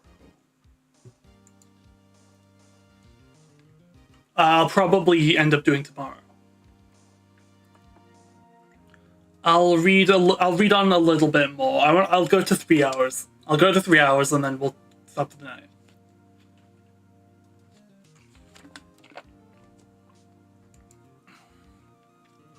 "29th of August, 2023. Almost 3 weeks later, Red checked with Nano on my winter outfit, since she was working on a new model, but assured her it was okay that she hadn't started it yet. Red says, hey Nano, I just want to check with you on Cinder stuff since I saw you're also doing a blank model now. Nano says, sorry, I didn't start yet. That's why I told you it was okay to have it with blank. I'll see if I can get the first sketches this week. Red says, if you don't have time right now, don't worry about getting to it yet. We haven't started anything with blank yet and are waiting for him to be done with other things too. So maybe whoever's ready first.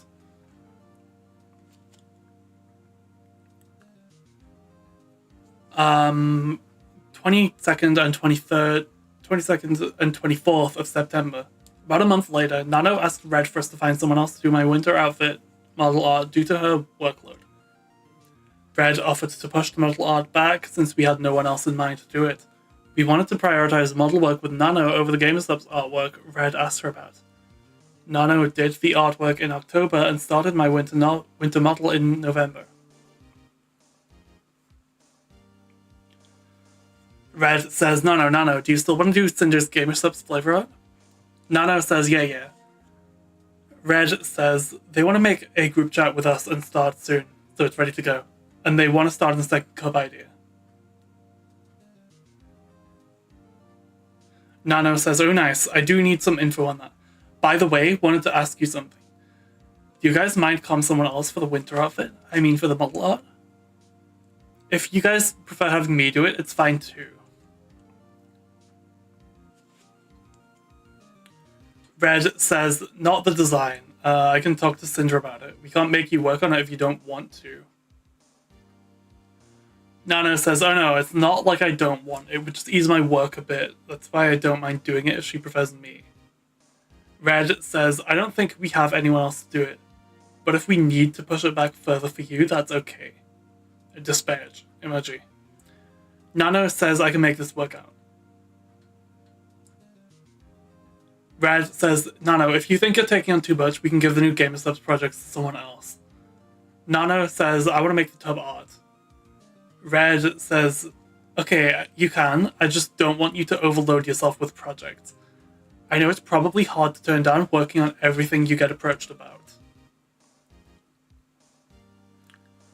August 9th through 12th. I messaged Nano about my projects and tried to make them easier for her to do. Sinder says, hi Nano, haven't heard from you in a bit and wanted to see if you still wanted to work on my winter design, GamerStop's flavor art, and next cup artwork.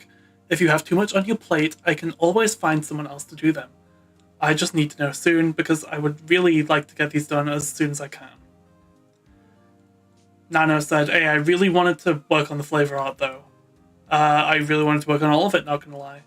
I can do the GamerStop stuff if we have the winter fit be for someone else. Sinder says, I like what you have for the winter design so far, so I wouldn't want someone else to change it and finish it for you. I just haven't had any updates from you in a while, so I wasn't sure if you still wanted to work on it. I can have Red send you his ideas for the flavor art though if you want to start that. I think he had something in mind already, but I'd want to get both of those done as soon as possible. Nano says, sorry, I wasn't home in the past few days. Honestly, my biggest issue with the winter fit is if you'll want all arm toggles to work with it. Sinder says, I think I have 6 right now. Would I have to get rid of some? Nano says, yeah, specifically because there's the code and no code, so it would be 12 arms. Sinder says, what if we get rid of the cross arms, arms on hips, and hands on face toggles with the code on? That would bring it down to 9 arms. Nano says I would appreciate it. Sinder says if that works for you, it works for me, with a Sinder heart emoji.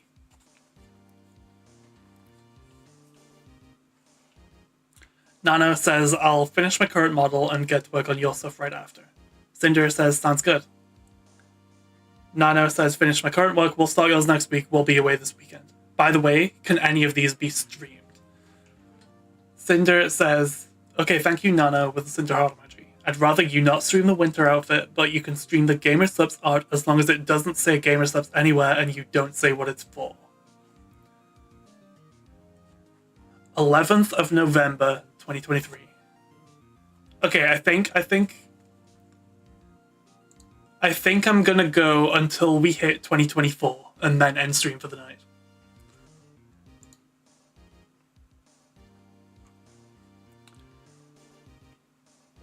November 17th, 2023.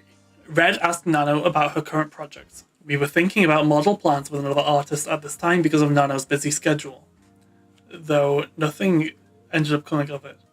This is when Red allegedly manipulated Nano and forced her to cancel Silverveil's model.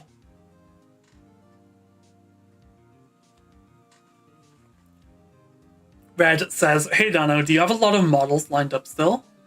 Nano said, quite a few. Is it for the project? Also need feedback on the outfit changes, so I might change the toggles too. Red says, no, not for the project. I was just wondering. I know you were working on blank and silver, and blank said you'd be working with blank soon. I'll go to get the feedback now. Nano said, it's pretty much like this for now. Where Sinder links a lot of her waiting list. Sorry, Nano links her waiting list. Cinder's winter design is due by December 15th. Someone else's model by January 31st, 2024. Someone else's thing by December 16th. The Silver's model is due February 29th, 2024. Someone else's is due March 1st, 2024.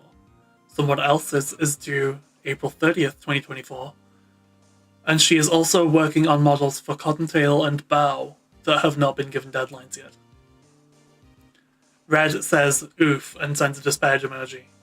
And Nano also sends a disparage. Red's oof reaction in the screenshot was due to the number of projects she had on her to-do list, not about who was on it. This was also the first time he had seen that Nano would be working with Bow on a model. Nano said, this is pretty much one comm every month, which means I can always put Cinder stuff in between easy. Red says, okay, do you know what kind of model Bow wanted from you yet? Like, is it normal whale or is there a theme? And I thought you were talking to Blank about a model. Nano says she wants a big mommy Bow, like blank. Red says, I was about to say, not the Bowberry, with a laughing emoji. And Nano also sent a laughing emoji. Red asks, so like a law outfit. Nano says, blank model is done for a while too.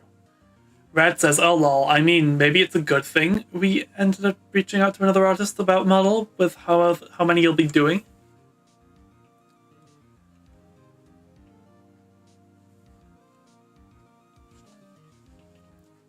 Red says, I was asking questions about Bow's design here to find out if it would be compatible with Boss Rush's theme, like a law outfit. Boss Rush was only an idea between me and Cinder at the time, but we knew what the concept would eventually be, just not who would be included.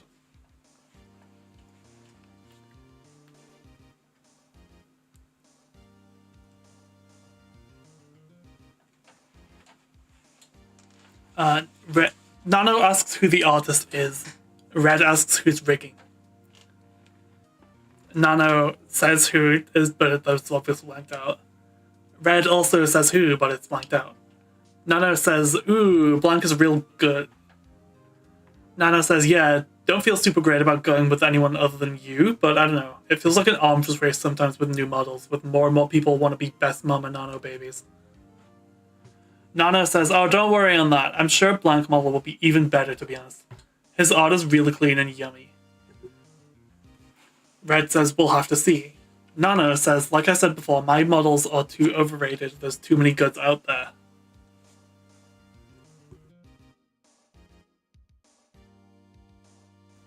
Red says, out of the DMs, we were very loyal to Nano when it came to our models. This was during a time where there were more significant upgrades in the overall model rigging art. In the overall model art and rigging quality in the VTuber sphere, and more people were going to Nano for models, taking up more of her time.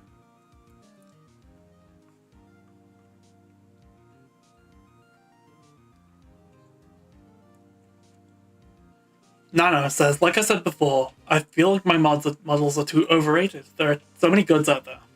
Red says, Nano, you're like the most desirable model artist out there. Look who's trying to commission you. Nano says, it's just big brands, it's just name. Red says, not to discredit any of your work, because everything you work on is top of the line, incredible, but when everyone's a Nano baby, it feels less special to be one, if that makes sense. Kind of been getting that feeling from gamer subs lately too. Nano says, just another one. Red says, I think it's just a difficult situation with everything we have ideas for. Our original plan was to work with you on a bunch of 2.0 outfits this year, but because of GameStop's projects, the possible game project, your schedule, maybe a blank model, I'm not sure what we're doing now, to be honest. I need like a week of nothing happening anywhere to catch up and organize things. Of course, we can still do outfits if you have time between. It's not like we don't want to work with you. Red sends a blob heart emoji. This and says outside of the DMs, this is the first time I said anything about Nano's models being less special if everyone had one. This was about supply and demand and the perceived value of Nano's models if they weren't as scarce. Like I said above, this was not to discredit the quality of her work or her talent as an artist.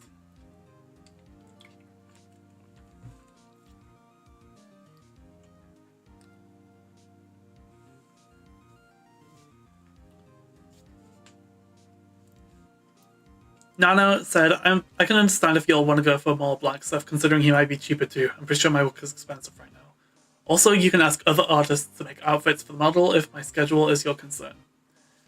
Red says, no, cost isn't the factor. We work with who we work with because we like them and their work. That's why we keep working with you. After the winter outfit, we were thinking Pirate Summer / maybe bring the bikini back, Ghost Halloween, and Angel for Christmas. But I don't know where a possible blank model would go, because I wouldn't consider that 3.0, it'd be like a spin-off.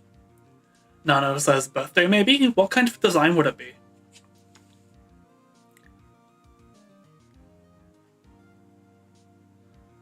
Nano says...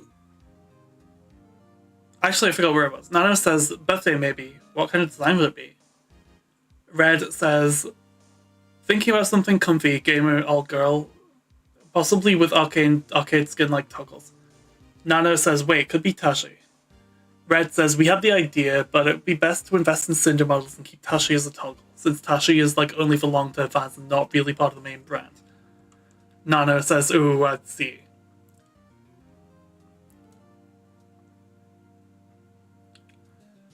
Red says, would be weird to go full Tashi model on twitch.tv/Sinder, because that's not Sinder, lol. Nano says, yeah, I guess.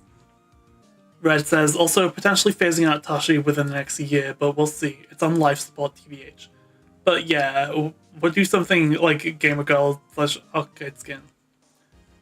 Blank is supposed to design an angel outfit at some point, and Sinder really wants a pirate outfit. And I think a ghost outfit would go hard with a fire theming.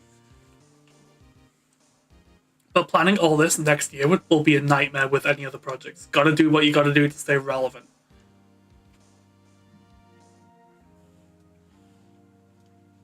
You gotta do what you gotta do to stay relevant while staying competitive in the VTuber sphere in a general sense. Nano says, people say whatever they say, but Blank has raised the line too much. Red says, I still think you should do 3.0 towards next fall / winter 2025. Red says, yep, now it's expected. Nano says, ayo. Red says, just an idea if we want it ready for late spring / early summer 2025. Nano says, it would be an honor to keep being Cinder's mama. I think I'm noticing something now. I think I'm noticing something. Red says 2.0 outfits and maybe Blank will write out your year. But there needs to be a plan after that, lol. And you're only going to keep getting better at models. And we love you. It just sucks everyone wants to be a Nano model. I mean, it's good. Nano says crying emoji and then for real. Red says, because you make a lot of money and you gotta eat, lol, but it sucks because it's not as special. Nano says, I'm actually hard grinding because next year I might get my own house. Red says, housewarming party when? Nano says, we'll definitely do for BR friends. Getting more settled, I might try to travel a bit and do cool stuff. Also, since I'm booked till June so far, let me know whenever it's possible to confirm this new model, so I'll stop the models a bit for real. Red says, which new model, like the outfits or 3.0? Nano says 3.0 2025. Red says, oh, okay, I'll have to talk to Sinder and talk to Blank again. Nano says, of course, like I said, it would be an honor to keep being Cinder's mama, but if she wants to go for a Blank, then it is what it is. Won't take it personal or anything. Red says, do you think you'd still be available for art from now until June, or are you focusing on the models only? Nano says, can do art for sure. Red says, okay, besides gamer subs, I think there might be one big art project we have in mind. but need to talk to some people first. And of course the game, but you probably won't be able to contribute with how much would be needed from each artist. I don't know what the plan with that is yet. And I mean, there's always the Dojin idea too. Red clarifies out of the DMs that Nano said it'd be an honor to keep making Cinder's models, but if she chose to work with someone else, she said it is what it is. Almost like it was just business. Nano replies to all that stuff with, dude, being so close to Cinder's plans makes me kind of scared of being a content creator. Like, not just art, you know? I just don't have the energy. Red says, it's 24/7. I don't have the energy anymore. I'd love to see you do more content creator stuff, but beware, it might be easier to say in art world. Nano says, right, I'm kind of happy with my small fanbase. I don't feel too pressured and just do whatever I'd like to. Red says, I don't mind telling you Cinder's plans because we trust you and like including you in our projects, and we take pride in calling you her artist. Pressure is a big thing too. There's a lot of pressure of constantly doing more new and exciting things as you do get bigger, and we had to learn that fast.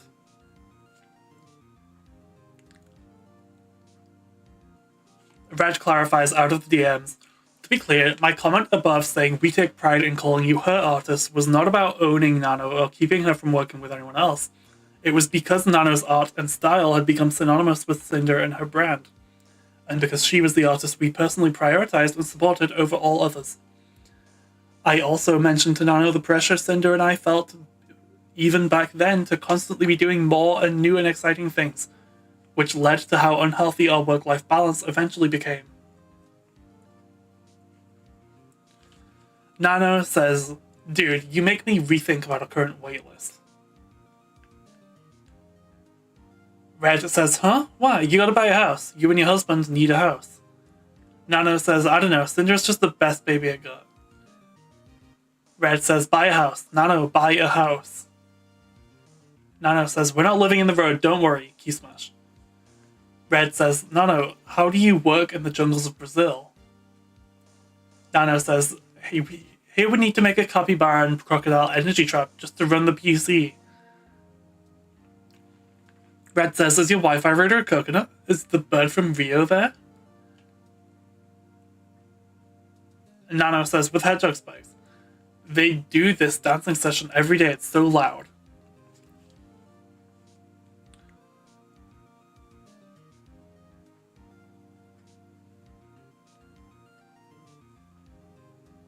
Red says out of the DMs, just by talking about her plans to Nano, she said I was making her rethink her current waitlist, calling Sinder the best baby I got, to be honest.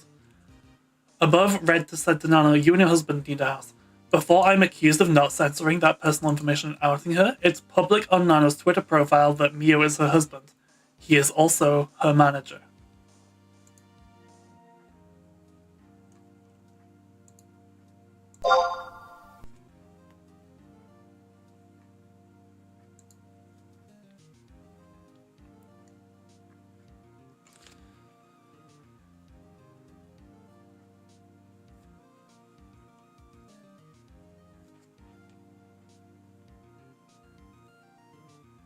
Red says, but I mean, if you want to clear up your schedule for more work with us, I'm not going to stop you.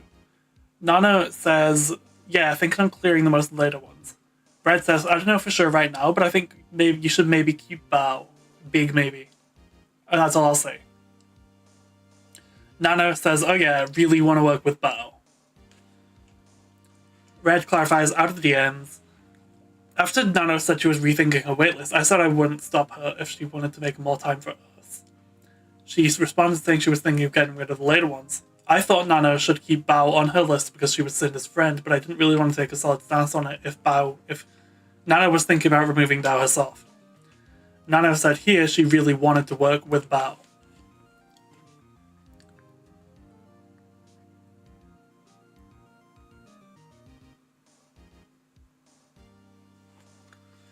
Red says, are you designing Bao's? Nano says, not sure, we didn't get into specifics yet, since it's planned for June.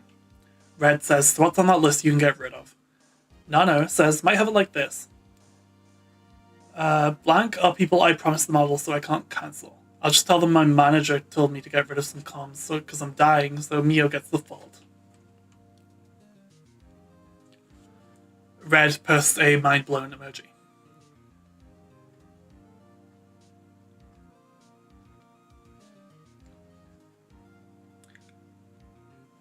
Nano told me Bao's model was planned for June, and 2 minutes after I asked what she could get rid of, she showed me she removed Silvervale and Cotlin's models from her waiting list.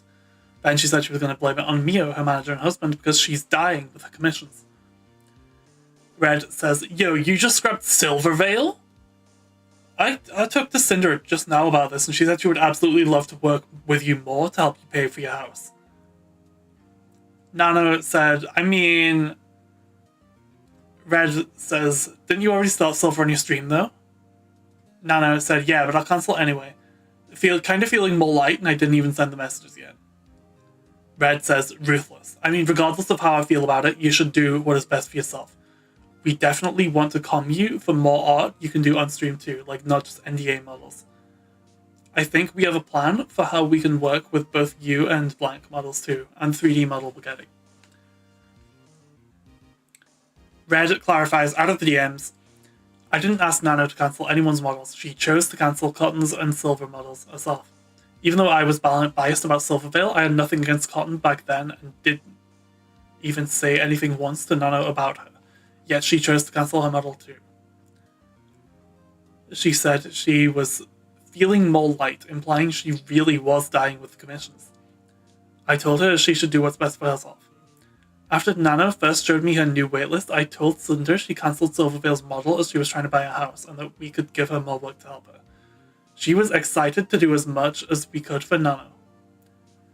Nano told me about Silver's model in July, but it was only cancelled here in November. If I was the one who had Silver's model cancelled, why did I tell her it was okay, and then wait 4 months to force and manipulate Nano to cancel it? Why would Nano have been able to tell me no in July about Silvervale and then never again, or about anyone else? And here is a screenshot of that conversation again. Where Nano notably says, I know it's Sinder's enemy, but still my client. I'm sorry. And Red says it's okay.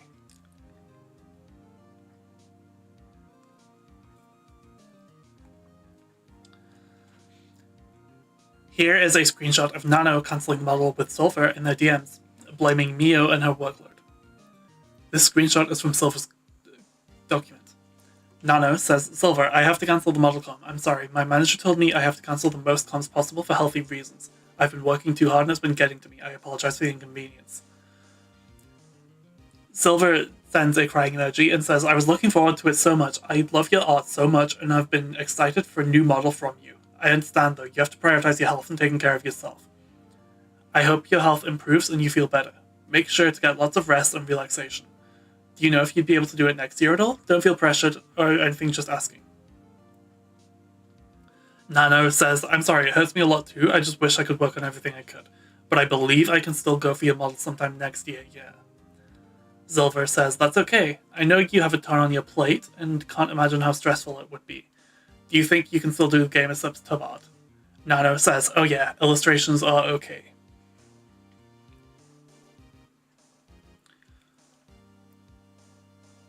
Here is my message to Silver 2 days before Red's conversation with Nano even happened, on November 15th, 2023. This message was framed in Silver's document as me taunting her, while Red and I were supposedly plotting against her, which is completely untrue. This message was genuine. The full context of my DMs with Silvervale are in her section of the document. November 15th, 2023 at 10:39 a.m. Sinder says, Hey Silver, I just got your GameStop stuff in the mail and it looks amazing. It's so cute that we both have Nana's art on our merch since she's both our model mama. I hope your flavor development is going well. Can't wait to try it. They're sending me samples of mine soon.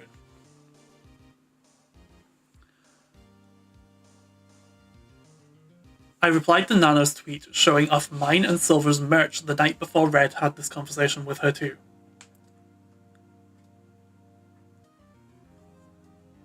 Linked is Nano's tweet showing GamerSubs merch.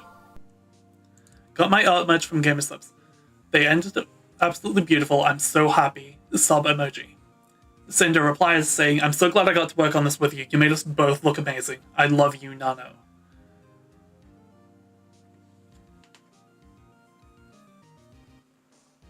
As you read from the conversation above, Red didn't ask or make Nano cancel Silver's model.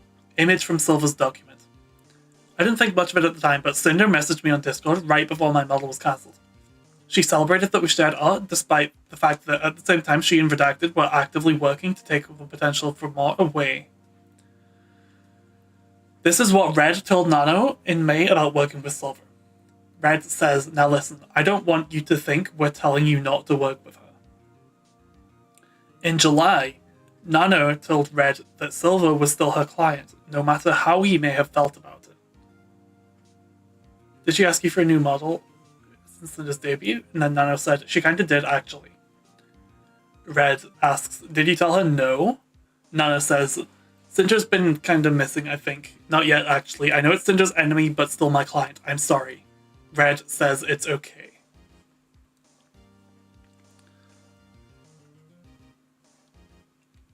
And Nano, in her own public server on the very next day on November 18th, says she's healthier and less stressed after choosing to remove Silver and Cotton from her commission waitlist. Nano, on November 18th, had take some action about my comm waitlist, but I'm happier and less stressed. But here's Nano's reaction on the 26th of April 2025 about finding out my message about Silver and the image of how it was portrayed in Silver's document. Nano knew exactly what happened with Silver's model.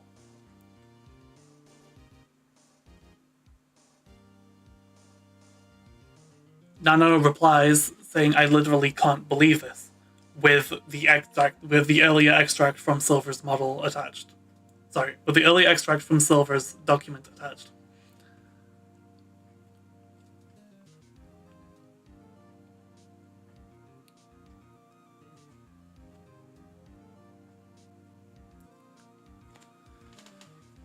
"19th of November, 2023.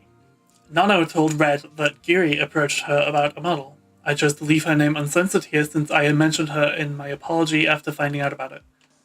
Quote, and I was never even aware Nano was ever planning to work on a model for another of my friends, Giri. Unquote.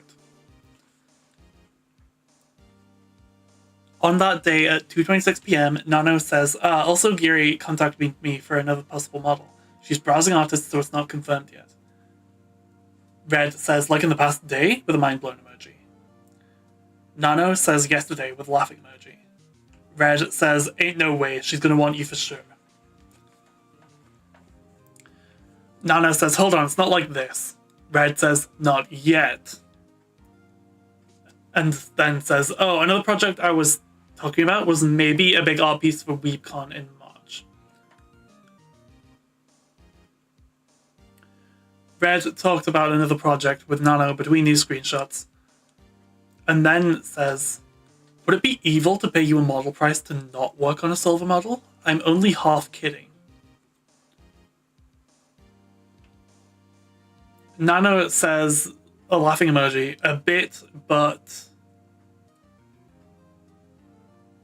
And then, I'm not sure what this last emoji is meant to be, but it implies she's low-key considering it. Red says, Nano House Fund business expense. Nano replies, it feels kind of bad to rely on Sinder for that, though. Red says, I don't think we'll run out of work for you. Eyes emoji. Like, there's always just general artwork too. Silver can get a model from someone else. She has connections. Nano says, you're right, this is business world. Red clarifies out of the DMs, I was half kidding when I told Nano about paying her not to work with Silver on a model because she'd just cancelled her model 2 days earlier. Nano then said I was right, this is business world. In reference to what I was saying about paying her not to work with Silver, which is the exact opposite to what mine and Cinder's later comment about business meant. Unrelated conversation continues again between these two screenshots. Red says, well, we'll see if Geary wants a nano model or not, and hope Silver finds someone else. XD evil. Nano says, the next 7k I kinda want to save for blank rigging though. My house can wait. Red says, which model are you gonna do next? Red clarifies out of the DMs, my reaction towards Geary inquiring about a model had nothing to do with Geary at all, and I've never had anything against her. It was more about more and more people wanting Nano's models in general, not anyone in particular. And this was right after Nano had just removed 2 models from her schedule. I never told Sinder about Geary because it never went anywhere, and so there was no reason to. I hoped Silver would find someone else to do the models so she wouldn't come back to Nano for one. Unlike Sinder, by this point in time, I had basically already written off Silvervale because of the undeserved way she treated her. Jumping ahead again. Nano says, by the way, since you got planned, do you think it would be best for me to have Bao's model done sooner, or is around June okay? Red says, I really don't know at the moment. We're working on the winter model now and finishing the Gamer Subs art. Then the next thing might be the WeebCon thing, if we get the okay for it. Then we gotta talk to Gamer Subs about Cinder's next product launch, so there's no plans for that right now. Then Sinder did want to do a 2.0 pirate/bikini model for the summer, so I don't know when the best time to start that so it can be done to rig in time. And 2.0 model updates. And then there's the game project, which is still in the idea phase, so I can't give you any work for that right now. And there's always just more artwork for stream, for posting spicy art, or maybe a spicy comic. Nano says maybe having it done sooner, so whatever happens later, I'll be open for it. Red clarifies out the DMs that Nano asked him when she should have Bao's model done. Nowhere does he say that she should cancel it. Nano suggested she may get it done sooner than June. Red says, true, we could start the 2.0 update / pirate design after the winter model is done. And then that can be off stream, and when / if we can do the WeebCon art, that'll be on stream. And also just finishing the flavor art when the drink is finished. Nano says, still got the changes in mind, don't worry. Red says, I don't know if you saw, but we were talking about adding butt fangs to the winter model and having the sweater flip up when Sinder moves like blank new models have been. Eye emoji. Nano says, oopsies. Red says, how did that happen? You gotta make the coochie, you gotta be looking like blank, lol. Oh, I forgot. We can also work on 2.0 base model updates after the winter one is done, like the updated Booba, Pyro Pup, etc. So every outfit going forward can have the same new stuff. Nano says, of course, let me know all changes and if there's a deadline for it. I'll be quite busy until mid-December because of current projects I already started. After that, I'll be pretty open, yeah. Red says, let's go, Nano on Team Sinder. Nano says, by the way, even if I'm dedicated Sinder slave, I'll need to make Patreon content too. Red says that's fine with us. We still want you to do your thing and art. The world would be a dark place without Nano art. And if we come you for normal art, you can use NSFW versions of that for Patreon too. Nano says, this would mean the world to me. Red says, we're Nano believers. Nano said, I'm working with YouTubers for Nano Mono Plush. I'm so excited.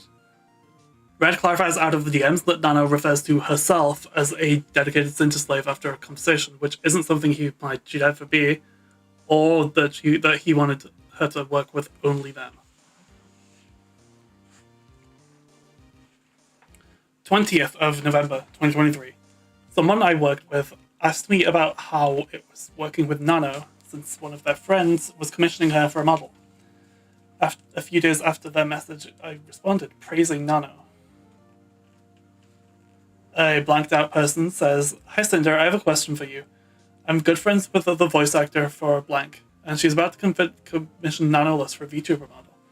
Since this is their first time working together, Nanoless recommended they reach out to you to get an idea on what it was like to work with them. Sinder, 3 days later, says, sorry I missed this. I've been working with Nano since she first started making models, and she's the sweetest. She's so nice to work with. On the 23rd, Red messaged Nano about me and one of my model sisters. We didn't have a problem with sharing Nano as a model mama with anyone, and I've always supported them. Red says, your daughters really are related, lol, and attached are some of their tweets, both praising Nanoless. And Nano says these two and responds with a blushing emoji. November 25th, 2023. Nano voiced her concerns to Red about their previous conversations where she got the impression Red wanted her to only make mods for me and the confusion around it is cleared up between them. This situation shows that Nano was capable of putting her foot down and making decisions for herself despite any accused manipulation. Nano says, at 8 AM, I didn't yet because Blank said they could get one for me. By the way, we need to talk later. Red says, oh, what's up, Nano? Nano says, so it's about working with Sinder. My friends told me it's a bit unfair to stop other models working with other models, so I do more for Sinder, which I agree with them. I'm a free artist, I should be able to do whatever I want to.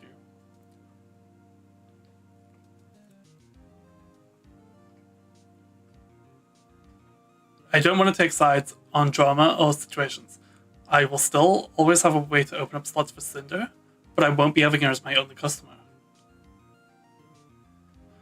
Red says, I agree, you're a free artist and should do what you want, but I was under the impression that taking on more Sinder artwork is what you wanted to do. I didn't think it was like we were making you to do that. Nano says, I guess we had a misunderstanding on both sides. It's more about this. Then that is in response to when everyone's a Nano baby, it's less special to be one.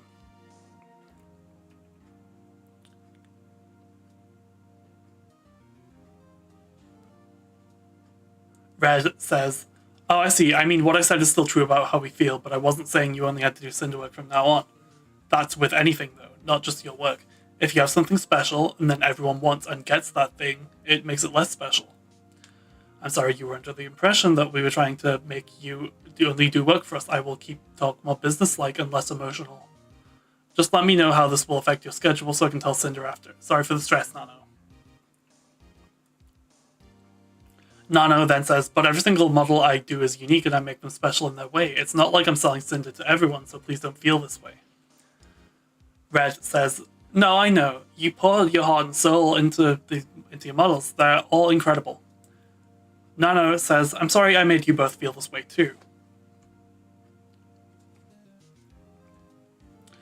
Red clarifies out of the DM that he was confused because he never told Nano that she should only be working on Cinder from now on. And he didn't ask her to cancel anything either. He stated that he thought the more she made, the less special they were, and talked about Cinder's plans, and then she cancelled 2 models. He thought it was because she wanted to do more with us. To be fair to Nano, I didn't explain my point of view about her models at all, but I didn't bring it up to somehow manipulate her. It came down as a conflict of interest from my client perspective and her artist perspective. First of all, this way of thinking about the value of Nano's models was my thought process, and Cinder understood and went along with it. Not everyone will feel or see the way I did here, and that's okay, because I don't think this is a right or wrong issue. It just comes down to what each person values as a VTuber, artist, or viewer. This shows just how much we admired Nano and her work that we were putting her on a pedestal.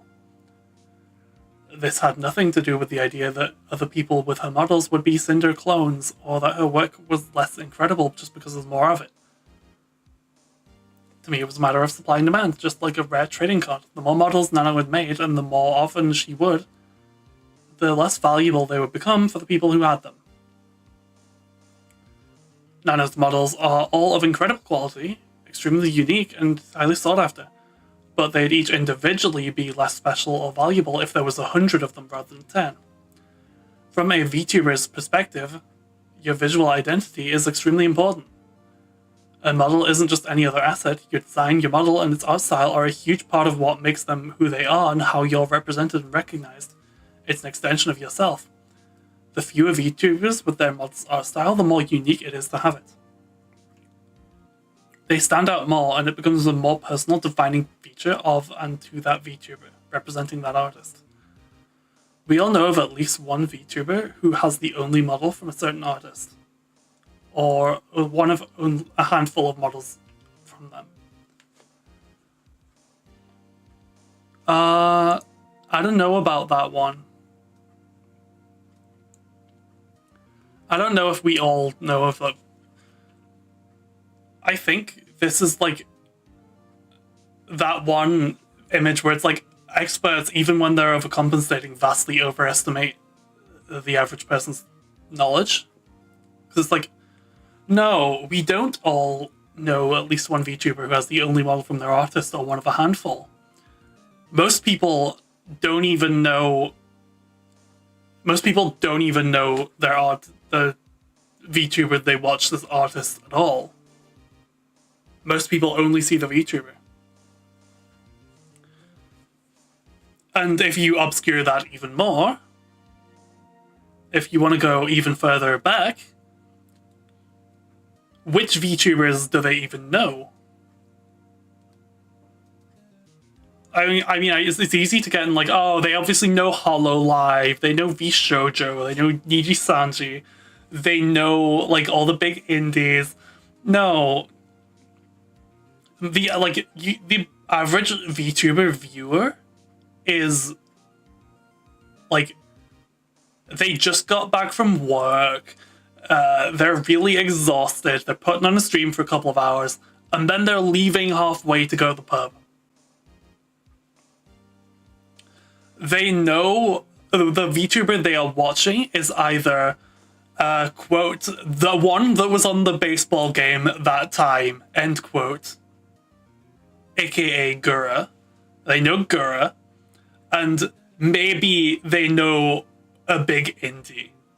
Maybe they know 2 indies if you really want to push it.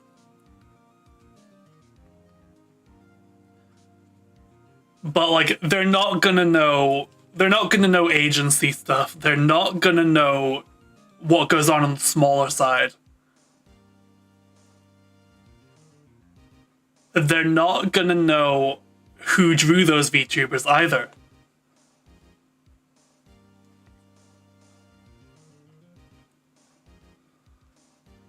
Like, I just kind of disagree with this, because like, who's we? Who's we? Who is we?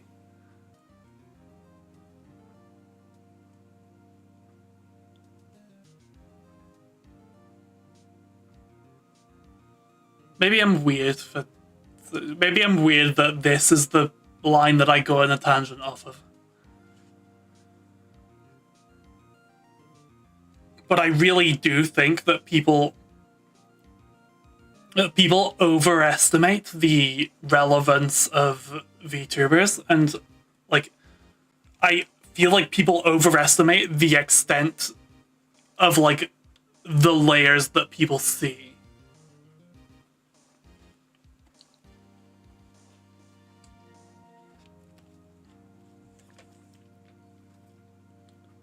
Like, the average VTuber viewer is not a quote-unquote VTuber fan. They're probably finding that VTuber from something unrelated to their VTuber activities. Like, if you know Gura, you know her as the one that was at the baseball game, for example.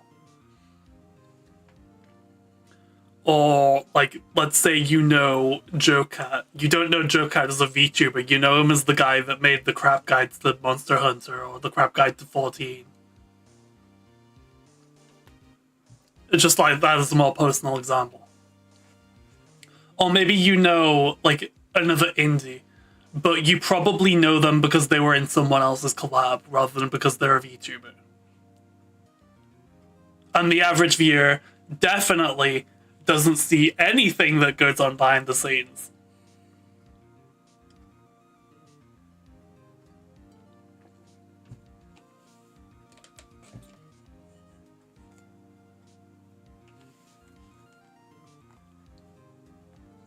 Back to the dog, though.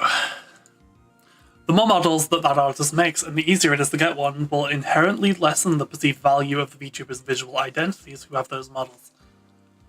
I only thought this way of models because of the role or importance they play for a VTuber, and the importance Nano was to our brand.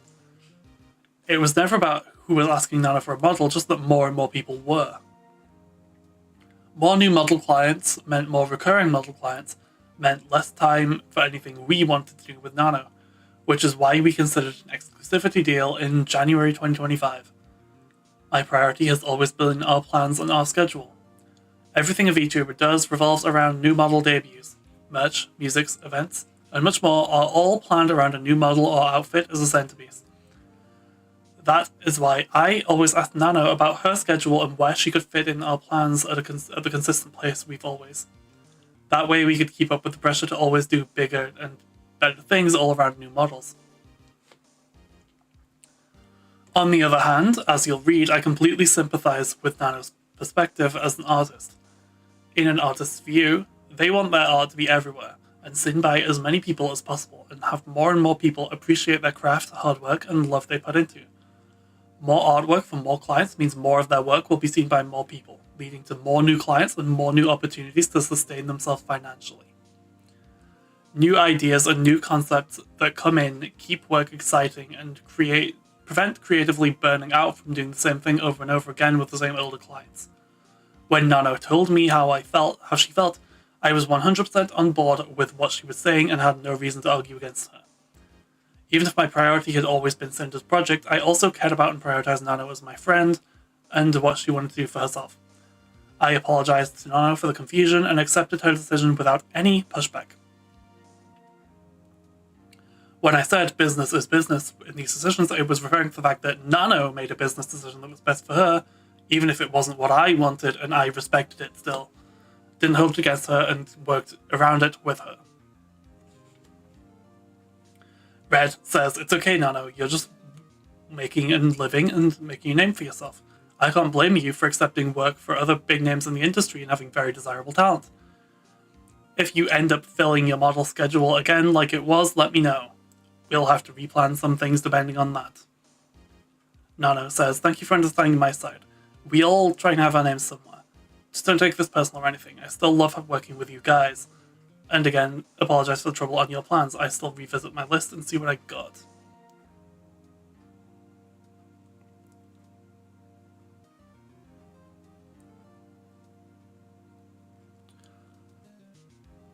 Red says business is business. If you want to go through the projects we talked about and let me know which ones you want to do. Nano says, oh.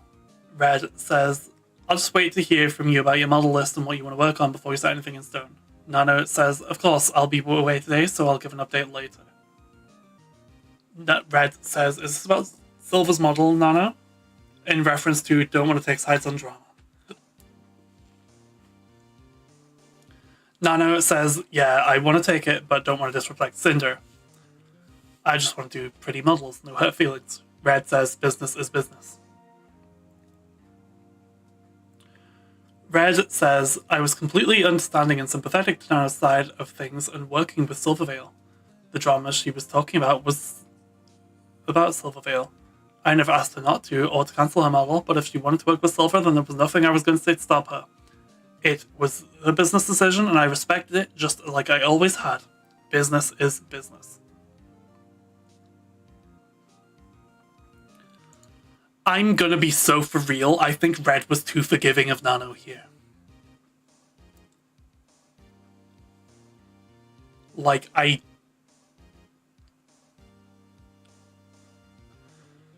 know that, where was it?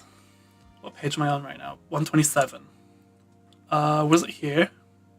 I feel like it was probably here.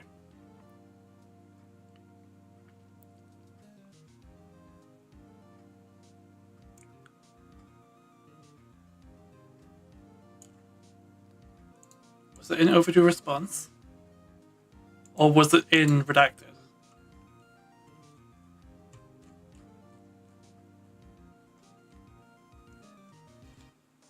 Is it 3?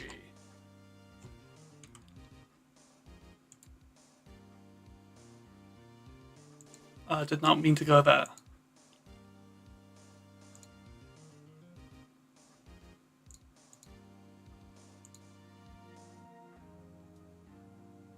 What was I gonna do? Oh, it was this.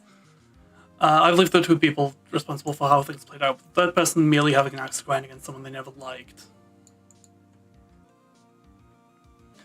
Nano list lying overwhelmingly. I'm starting to see it. TBH, I'm starting to see it. Like, this is that screenshot we just went through. This is the first time in the document where I have felt that this is true.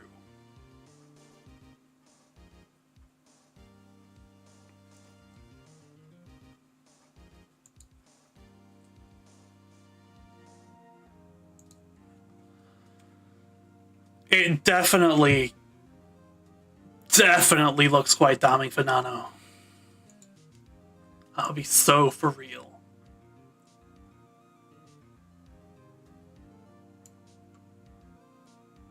Okay, this is where we were before. In Red's message at the bottom, he was joking. Of course I was okay with Nano's decision, and my conversation with Nano about this is below. Red says, Nano, you're a freelance artist and Silver's longtime client, so it makes sense to continue doing work for her. I understand the logistics of it. At the end of the day, you need to do what's best for you. Nano says, I really appreciate for understanding my side. I do understand your side too, but sadly it's something between you two, not me. I shouldn't get involved in this fight. I just go, oh, brr. Red says, right, I know, I just didn't think our other conversation sounded like I was trying to make you not work with her on a model. Like Silver specifically. Nano says, maybe I just considered the situation too much, my mistake for thinking this way. Red says, it's okay. Nano says, but are we good for real? This feels like a weird breakup, I'm stressing. Red says, me and you are okay, but I still have to tell this to Sinder. I'll be fine. Just like before, Red told Nano what she needs to do, what's best for her. He didn't say anything about Silver in a conversation where Nano cancelled her model.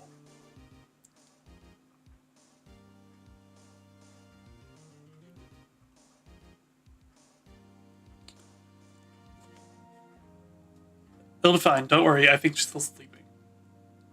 Nano says, oh god, it'll be our first news. Red says, I'll let you know when I talk to her, don't worry. Nano says, please have mercy. Red says, I'll go over a list of things we talked to you about with her, and we'll write them out for you, and we can find times for things. Nano sends, I think that's a nodding emoji.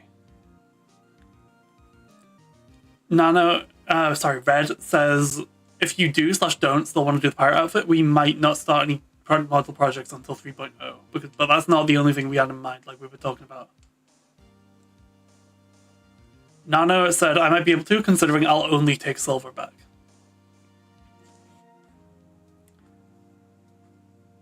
Red says, oh, I thought you were going to take everyone back. Nano said, I still need to talk to them. Again, Red did not say anything about Cotton, but Nano cancelled her model anyway and never took it back.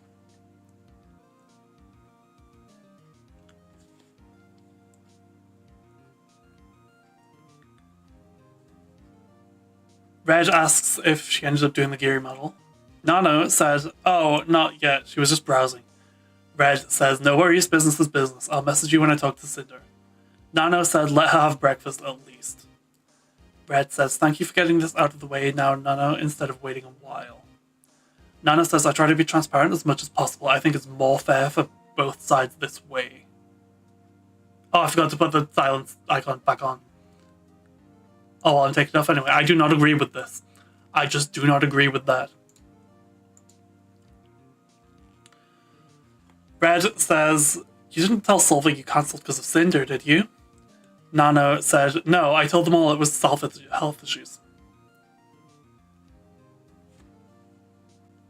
Red clarifies under the DMs, once again, saying business is business here is me telling Nano that no matter what her decision on Geary's model was, I would accept the outcome that she chose. I didn't want to accept her decision, I didn't want to affect her decision about it, and Geary never came up between us again. I asked Nano if she told Silver she cancelled the model because of Sinder, because before this Nano was under the impression I asked her to only work with us when I didn't. She cancelled Silver model at the end of that same conversation. I didn't know what she might have told Silver, but Sinder had nothing to do with it. Nano said I would never blame anyone besides Mio. Red says, lol, we never want to make you feel like we're making you or forcing you to work on / not work on something, especially if it's something you want to / don't want to do. and our conversation the other day wasn't meant to convince you of only doing Sinder work. Again, sorry that it sounded to you like I was telling you to only do Sinder work. I'll message you again later. Nano said it's okay, we settled things up. Red apologizes to Nano for all of this again, and both of them are satisfied.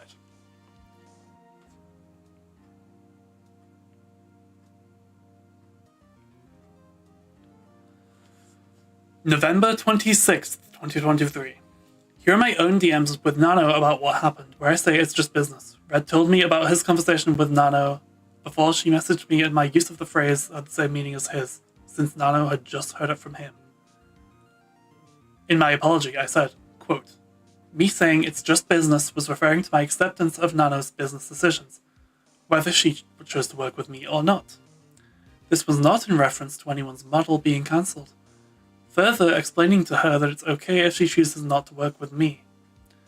I can understand why the next part can sound manipulative, but my intention was to reminisce about the journey we had together up to this point, since at this time I wasn't sure if this was where Nano and I would stop working together as frequently as we had been, and I'd need to look for a new model artist.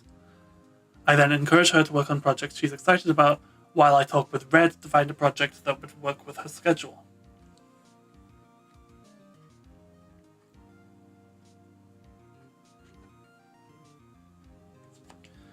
Nano says at 1 PM that day, "Hey Sinder, hope you're doing okay. I talked with Red, and I believe he talked to you already, and he thought it would be best if I check you personally.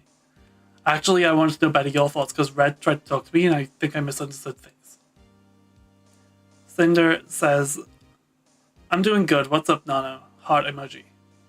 Nano says, "Oh, it's mostly about this. With the everyone's Nano baby, it feels less special to be one. Screenshot attached. I thought about cancelling some models because of it, but then I realized it's not really fair to me." Sinder replies, "I understand what he means, but at the end of the day, it's just business. Of course, we love working with you and want to keep working together. But if you prefer to work with other clients instead of me, I know it's for a reason to help you grow and not because you don't like me. Being one of your first model babies was so amazing. I was happy to be able to find someone to help you with live 2D cutting to improve your skills. And I think that's a big part of why everyone loved the 1.0 model and then started asking you for them. I can have Red send you a list of our plans for the future and estimated due dates, so just let us know what you actually want to work on. That way I have time to look for someone else if you don't have time for my projects or don't want to do them. It feels special to only have your model art for my outfits, but just let me know if you don't have the time for me to be an exclusive Nano art baby anymore." Nano says it's no personal reason, I would never do something like this to you or anyone, but yeah, it's important for my job to reach far and I like working on different projects and people. I never ever said I don't want to work with you anymore. I told Red that even though I have my other works, we'll always have a way to get you a priority spot when possible. You will always be my special baby. Sinder says, I also think it's important for you to work on projects you're excited about. So I will go through my plans with Red and send you our ideas to see if it's possible to work with your schedule. I know he can be a little pushy sometimes, but it's because he's just doing business for me to grow too. And he absolutely loves your work just as much as I do. Nano says it's okay, we'll update you guys as soon as possible. Sinder says, sounds good to me.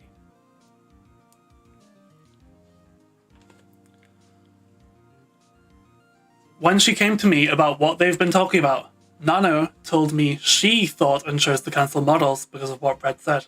Red only expressed his opinion to her. He didn't ask or imply for her to cancel anything on anyone. And when she came to him about it, he understood and sympathized with her view. I understood what Red's reasoning was in the screenshot Nano sent, but no matter what she chose to do, it was just business. Since it has been completely ignored in my apology, deceptively misrepresented and turned into a meme, let me explain again what I mean by it's just business when I use the phrase myself. If Nano had chosen to pause, delay, or cancel any planned work or future work with me, for any reason she would give me, whether due to other clients, burnout, or any other reason, then it was just business. Both Red and I had repeatedly reassured Nano over the years that there was nothing she could say or do to make us choose to stop working with her, and nothing about our work that would ever make us rethink the friendship I had with her. Our feelings did not dictate Nano's business and commission declarations. We always made accommodations for her to be able to work with us when she could, and she was always willing and excited to do things with us. If she had come to us herself saying she didn't want to work with us ever again, then that was just business.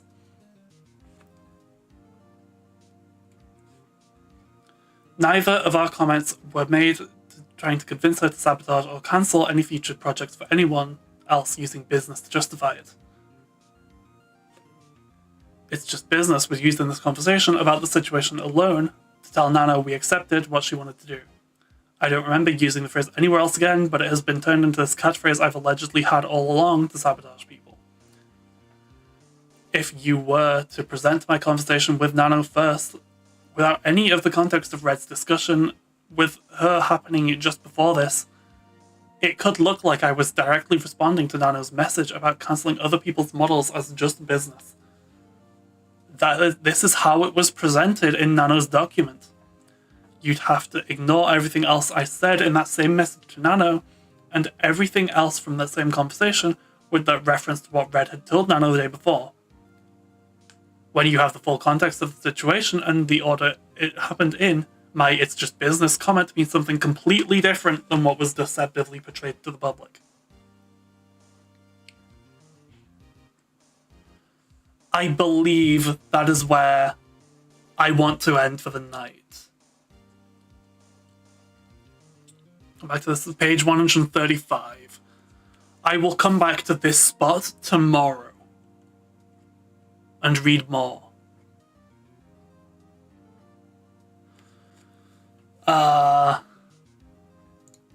Yeah, as things stand, like, I know we haven't gotten much into the social side of things, but I'm not seeing much. I don't feel like we've seen much Sinder yet. But where I'm at, she's admitted to so much stuff that this can't possibly be an attempt to regain favor. So that alone throws out manipulation. The length is somewhat understandable to me as someone who's been through something similar. This doc feels like it's for nobody but Sinder herself to set the record straight. Even if nobody cares, she still needs the info out.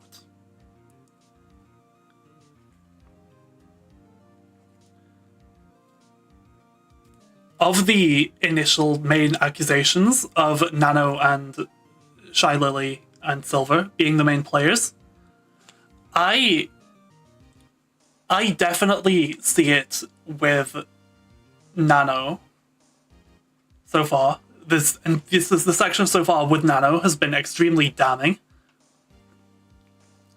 And I don't think I talked about it when we brought it up, but like the 3.0 in 2025, that one,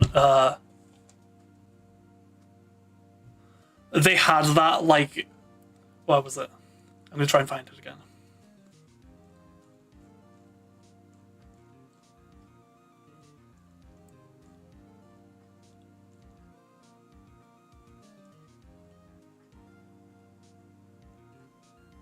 I've probably gone past it. What if I Control F 2025?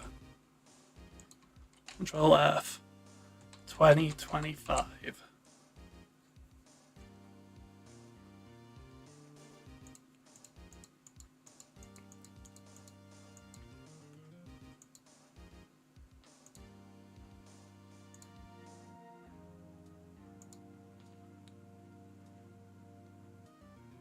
No, that's too far. Yeah, I give up trying to find it, but basically, when we went past the 3.0 being scheduled for 2025, like early spring 2025, that's when the call-out doc dropped.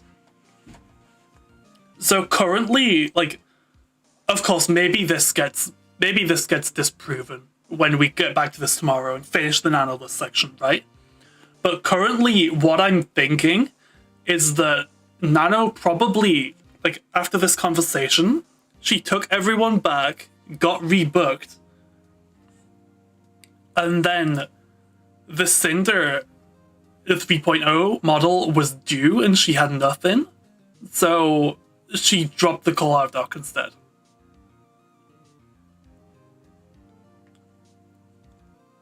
I guess we'll see. I guess we'll see if that's actually what happened. But it feels in character from what the added context that has been presented here. It feels in character.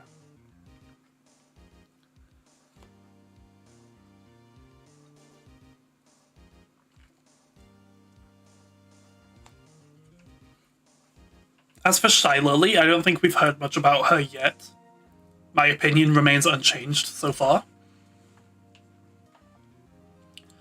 I will try to leave Silvervale out of my analysis because I can accept that I am probably already biased against Silver for a prior unrelated infraction.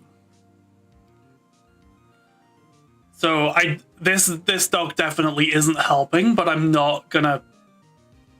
I don't know if I want to speak on her yet. I really don't. I still do not have a favorable view of Red.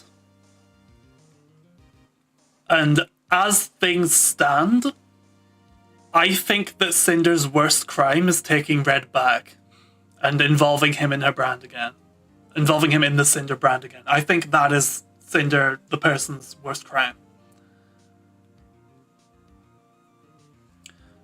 And probably, if not for that, I would probably be saying, yeah, give Cinder her platform back. That is the...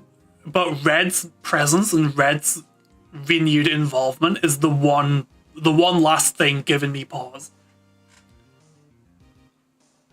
But yeah, I will come back to this tomorrow at the same time, and we'll finish the Nano section. Thank you for watching, and I will see you then.